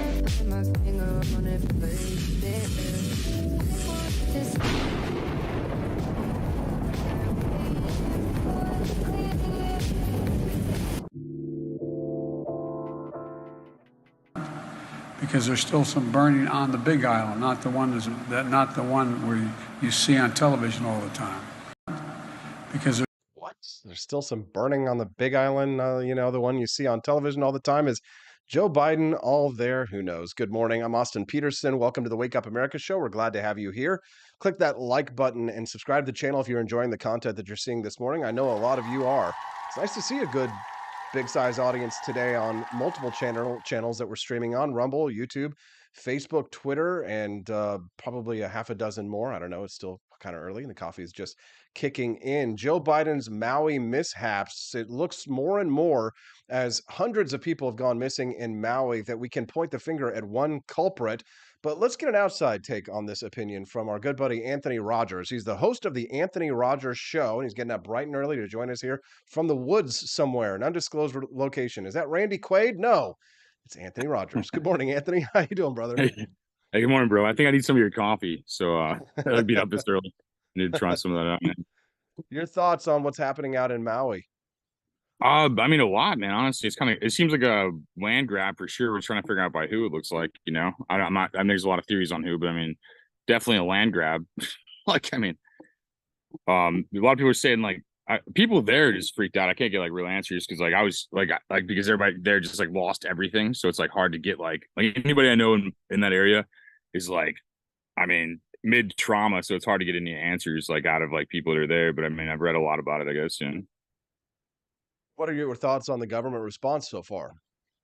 Lazy and crazy. I can't believe. I mean, it's just I can't believe that they haven't done anything. Yeah, no, they should just told everybody they're like West Ukraine. Nobody got more money. Like, you know.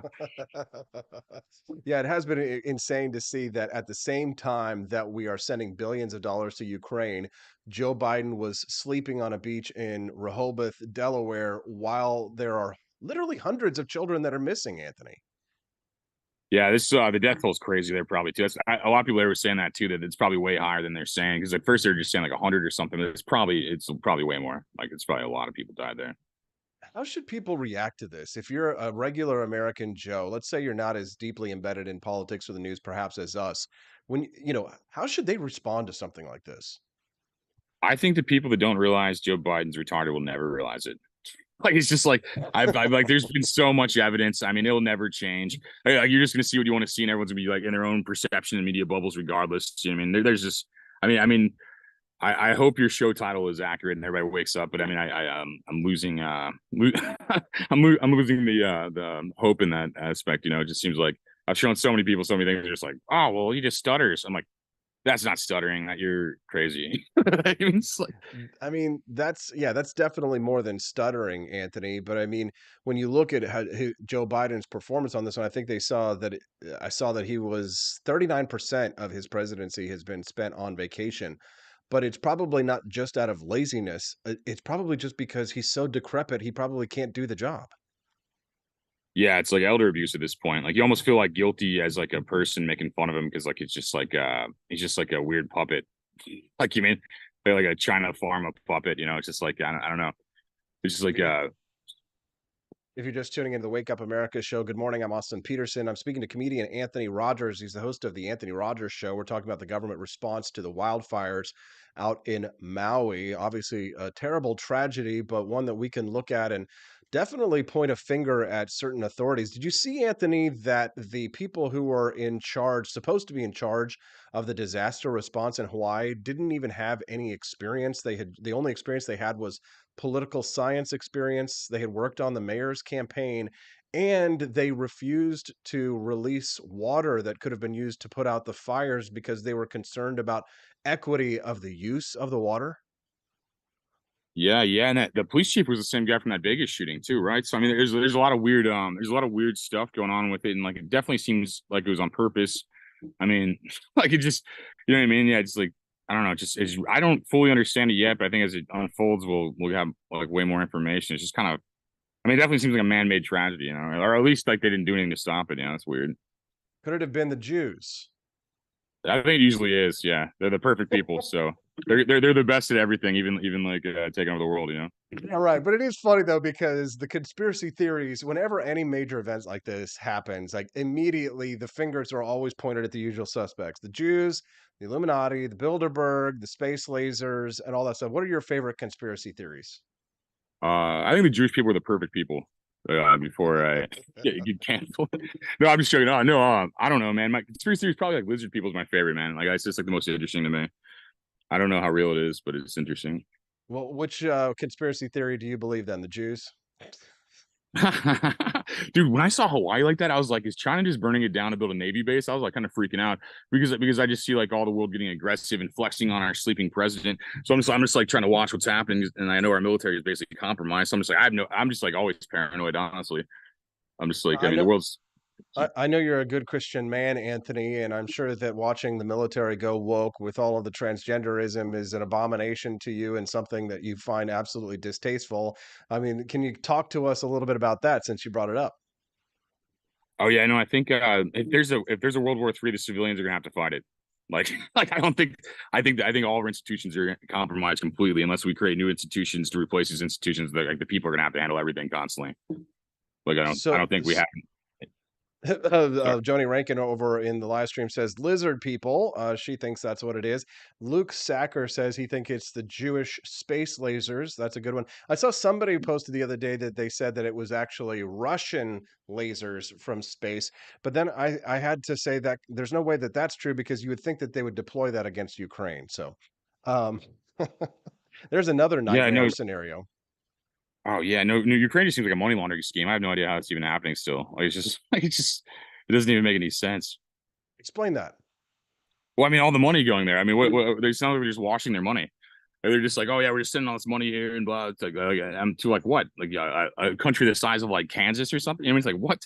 Like, you know, and a lot of it's also old weapons we don't use anymore. So they make money off that too. They'll say it's like billions of dollars or something like that, but really it's like a bunch of old weapons we don't want to use anymore and it kind of broke down. And we just like, so it's like a huge tax write-off too, it seems like. I don't know. I'm just trying to figure it out. I don't understand it really.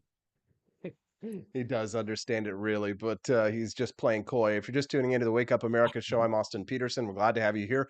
Make sure you click like and subscribe to the channel that you're on. Help us fight back against big tech media censorship by clicking that like button and subscribing to show that you support content just like those stuff that you're hearing right now. I'm speaking to Anthony Rogers. He's the host of the Anthony Rogers Show. How's your show going, Anthony? What's been new with you? We haven't heard from you in a while.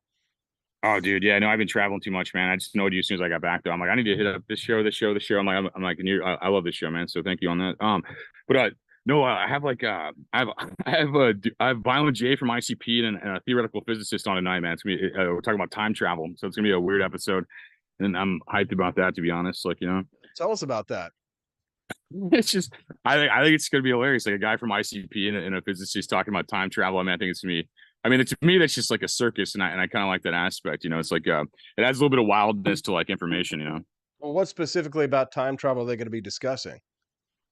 I don't know yet. I just kind of do a live thing. I don't. You're more of a planner. Like you're way more of a planner than I am. I just kind of like I like book the guests and then I get them together and then I just like figure out where it goes from there. You know. But you'd have like every second slotted out. You'd be like, okay, at this moment we're talking, and like I respect that, but I'm just like I'm not as organized. You got to get up way early in the morning there, Anthony. And we're glad to have you here on the show, though. And I know that it is pretty early for you out there. Where are you in the woods exactly?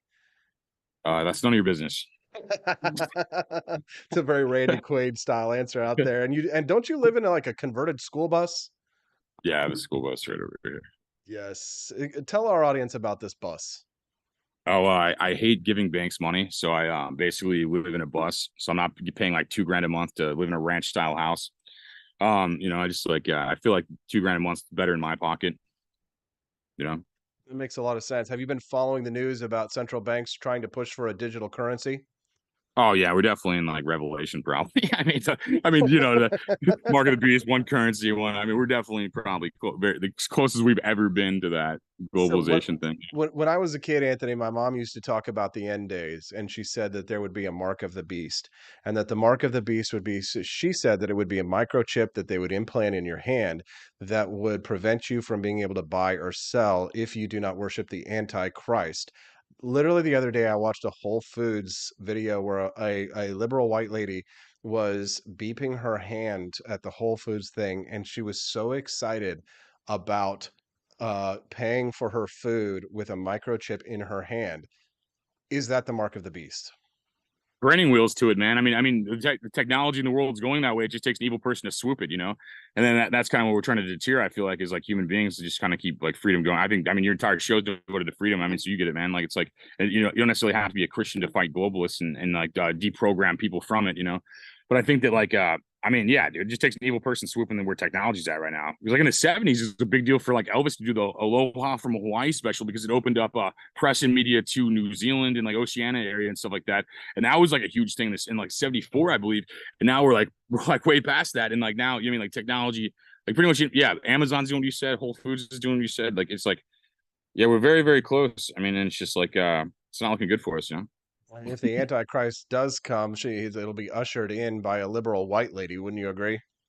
Yeah, and it'd probably be one too. Like Jesus, like it's like I mean, look, I mean, And look at these guys. I mean, you have like Musk doing that like X thing, and he has all those demons. I mean, all these people look like they just worship Satan and think it's funny, like it's fake. And I'm just like, I mean, it's just like I mean, I don't know. I can notice it on everything, man. I notice it in like I mean, like you have like porn stars. They always have like devil tattoos, and then like I mean, they always have. It's always like everyone always. I don't know. There's always a weird hints to like anyone that's evil, like having like stuff like that around them. It's weird. Yeah, they do like the Illuminati symbols and like, the Eye of Horus and different things like that. They always are like kind of telling on themselves, you know? Yeah, without even knowing it. Like if you bring it up to them, they just don't even understand it. Like a lot of people, it's like kind of weird. It's like, man, this is a battle for your soul, bro. It's like, what are you doing? You gotta get out of here with a clean soul. If you're just tuning in to the Wake Up America show, good morning. I'm Austin Peterson. I'm speaking to Anthony Rogers from the deep woods right now. He's streaming with us live. We were talking a little bit about the Maui disaster and some of the conspiracy theories swirling around the event, as well as whether or not we might be living at end times, which I didn't know we were going to be headed towards. But when I see the times that we're living in, Anthony, and they parallel so much the stories of Revelations that that my parents would tell me when I was a young man and I learned about in church, I have to wonder, if there's any way to, if there are some spiritual answers to secular problems. And perhaps this is where you might be able to step in here and offer a little bit of spiritual guidance on this one, Anthony. Can you talk to us a little bit about, testify to us, give us your Christian testimony, if you will, and your worldview and how you look at things? Like as far as like how I became Christian, like how I view things right now. Both. Okay. Well, I used to be a really terrible person. Like I used to be like just selfish and self-involved. And I kind of am to a degree. My show is called The Anthony Rogers Show. So it takes a certain level of narcissism to be that way still probably. But it's like, but I think that like, no, I felt how dirty my soul was and I wanted to change it like immediately. I just like felt it and I was like terrified and sad about it. I just like felt like I was just like my soul's like dirty just to be like a prankster or something. And it was like a waste of time. And I felt like, and just everything lined up, man. Like I felt, I mean, my mom's been sick for a while too. So, I mean, I've seen just like lights around her house and like just like angel like lights and such. Just like, I mean, I've seen a lot. It sounds crazy, but I've just seen a lot of it around people, man. And like, and the way the world's going, it's just like, I mean, it's just, I mean, you just take a book out. I mean, like in Revelation, it talks about how no one takes marriage seriously anymore, how merchants, the great men, how basically the pharmakia will be, which is Greek for farm. I mean, what we turn into pharmacy, but they said sorcery in the English translation, but really it's like the pharmacy will trick all the nations of the world, merchants, the great men. It's like, I mean, I'm just like, it's the same thing. It's like all these rumors of war. It's just like, I mean, it just feels real. And like, I don't know.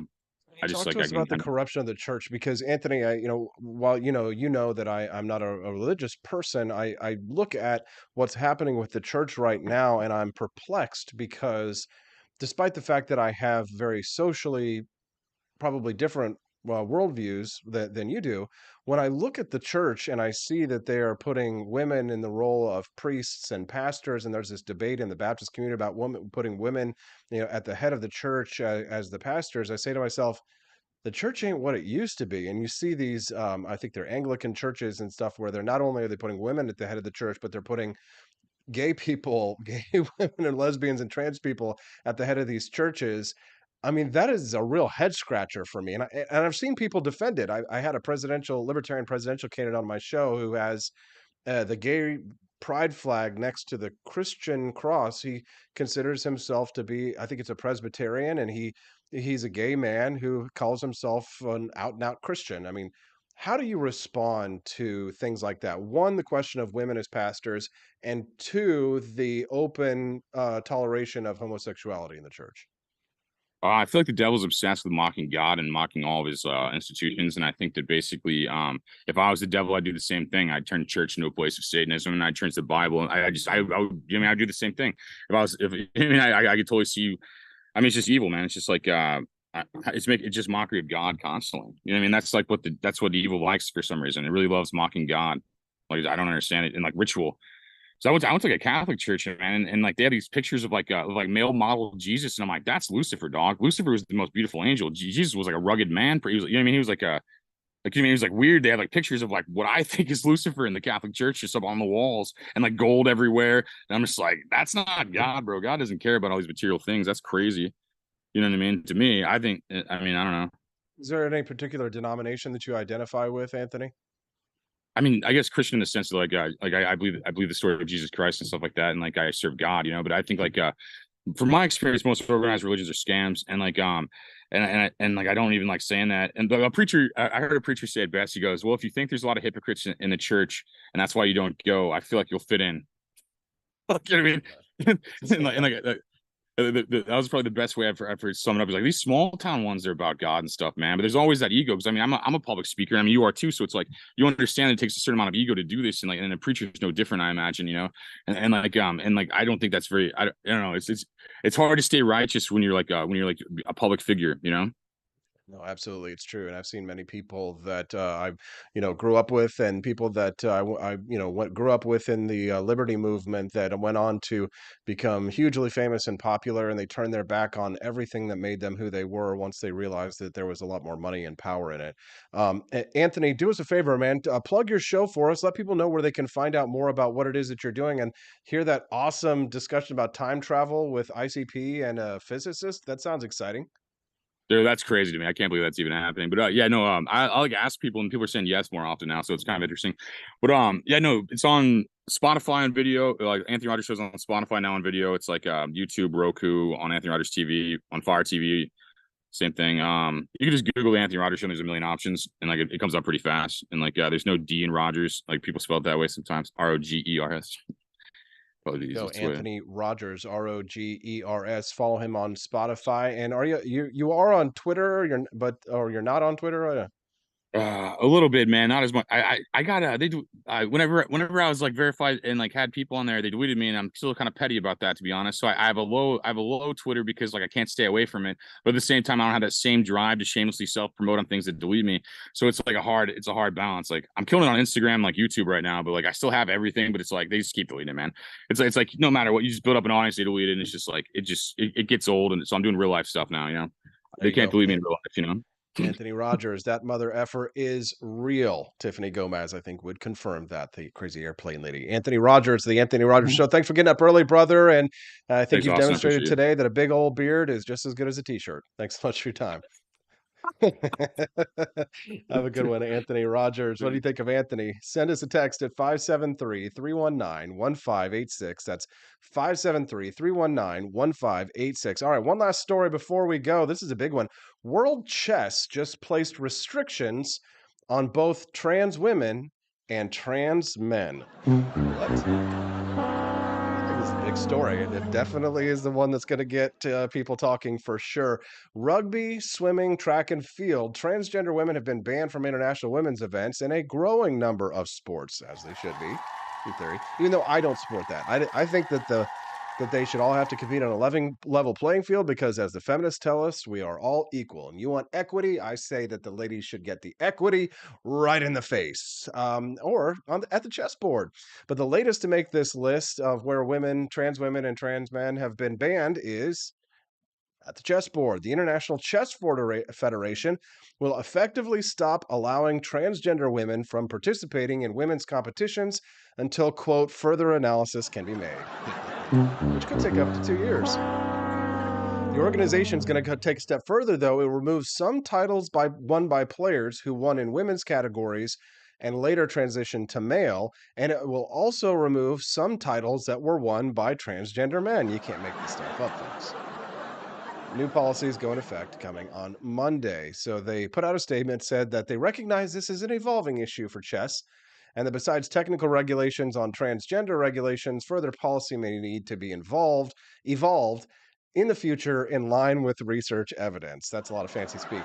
They're saying transgender men or transgender women will not be included in this chess federation tournaments. So over the past several days, other federations have come out against these changes, including the United States and Germany. The German Chess Federation said in a statement, if a person is legally recognized as a woman, it is incomprehensible to us that they want to check and why it needs 2 years, what they need to check and why it needs 2 years for this. Sorry. Many elite events that are exclusively for women will be off limits for people who change their gender from male to female until, quote, further analysis is made by the group. They also say that they have the right to make an appropriate mark of a gender change in a player's profile. It's the scarlet letter, as well as inform tournaments of any transgender competitors. Transgender men who won in women's events before transitioning will have their titles abolished. The titles could be renewed if a player detransitions and can prove the ownership of the respective ID that holds the title. Abolished titles may also be transferred into a general title of the same or lower level. They say they need to make these regulations after they received an influx of requests for gender changes, and it's ultimately ruled that the change of gender is a change that has a significant impact on a player's status. That's interesting. How dare you? That argument has been common among international governing bodies that oversee sports with intense physical activity, which, of course, chess does not. The National Center for Transgender Equality said the new guidelines were, quote, insulting to all women and the game itself, which, if you think about it, it is rather insulting to actual women, isn't it? Why is it insulting to all women? Because we're not talking about a sport where there are obvious physical limitations between a man and a female. We're talking about a battle of minds, a battle of wits. Chess is not about who is stronger. It's about who is smarter. Which opens up a whole other can of worms, doesn't it, ladies? No, God! No, God, please, no! No! No! I need a sound effect for this one on my voice where it's like, I'll get that whenever I get my new soundboard fixed. So does anybody want to have this conversation now? Do we want to talk about why or why not male or females are going to compete in chess against one another, right? Similarly, chess stars have across the world have spoken out against these new policies, saying they will bring unnecessary harm to transgender competitors. Quote, Yosha Iglesias, he says the new regulations will make trans chess players all over the world face a horrible dilemma: transition or quit chess. Or, if you were to translate, the new regulations will make trans chess players all over the world face a horrible dilemma: transition or quit chess. I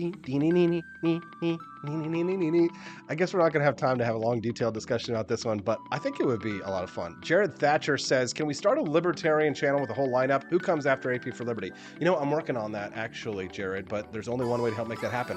Why don't you donate a few bucks, drop a little tip in the change jar to help me build this network, because that is the goal. Not only will I be making full-length documentaries, but I would like to create more libertarian shows just like that one, a real libertarian network just like the Daily Wire. You can help make that happen right now by making a super chat donation if you want to see it happen to whichever channel you're watching us, or become a monthly subscriber. If you go to wakeupamerica.show.com/support, become a monthly subscriber, you get a 20% discount at apforlibertyshop.com, and we all know that's where you get the most delicious coffee in the world, right at apforlibertyshop.com. Jeffersonian Java, Franklin's Electric Elixir, Washington's Revolutionary Roast, Adam's Patriotic Perk, Betsy's Liberty Lullaby, all the most delicious coffee in the world. That's right. We all know, since it's now confirmed by the International Chess Federation that men are smarter than women. We all know that all the men are going to go subscribe right now, and the ladies who subscribe are going to unsubscribe. Thanks so much for tuning in. Don't forget, tomorrow night at 7 p.m. Central Time, Steffi and I are going to be doing a live reaction to the Republican presidential debate. You don't want to miss that. It's going to be a great one. We're also going to have some special surprise guests that will join us as well. It's going to be a lot of fun. You don't want to miss that. So make sure that you are subscribed to the channel that you're watching right now so you can join us tomorrow night, 7 p.m. Central Time on the Wake Up America show, wakeupAmericaShow.com.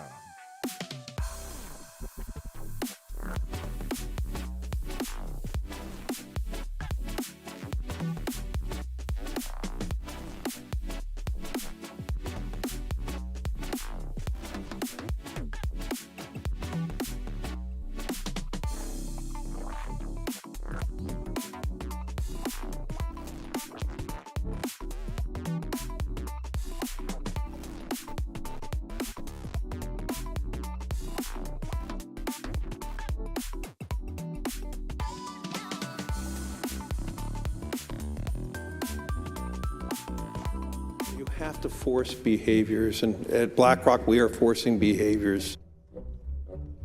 Mao ordered his citizens to throw off the 4 olds. Old thinking, old culture, old customs, and old habits. So, your whole life went in the garbage overnight, no biggie. And those who resisted were attacked by an army of purifiers called the Red Guard, who went around the country putting dunce caps on people. Yeah, who didn't take to being a new kind of mortal being. If you don't force behaviors, whether it's gender or race or just any way you want to say the composition of your team, you're going to be impacted. Well, things haven't been so sweet for Ben & Jerry's after the company posted an anti-American tweet, a few of them, on the 4th of July.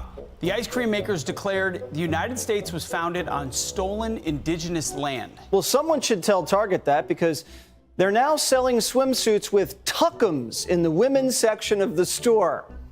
And they even have a line just for kids. Yeah, we're going to reach out to Ben & Jerry's and ask them how they can live with themselves as they operate a multi-billion-dollar company on stolen land while declaring other people give up their so-called stolen land. This is the child section. This is literally the kids section. I'm next to a literal onesie that says whatever the hell that means.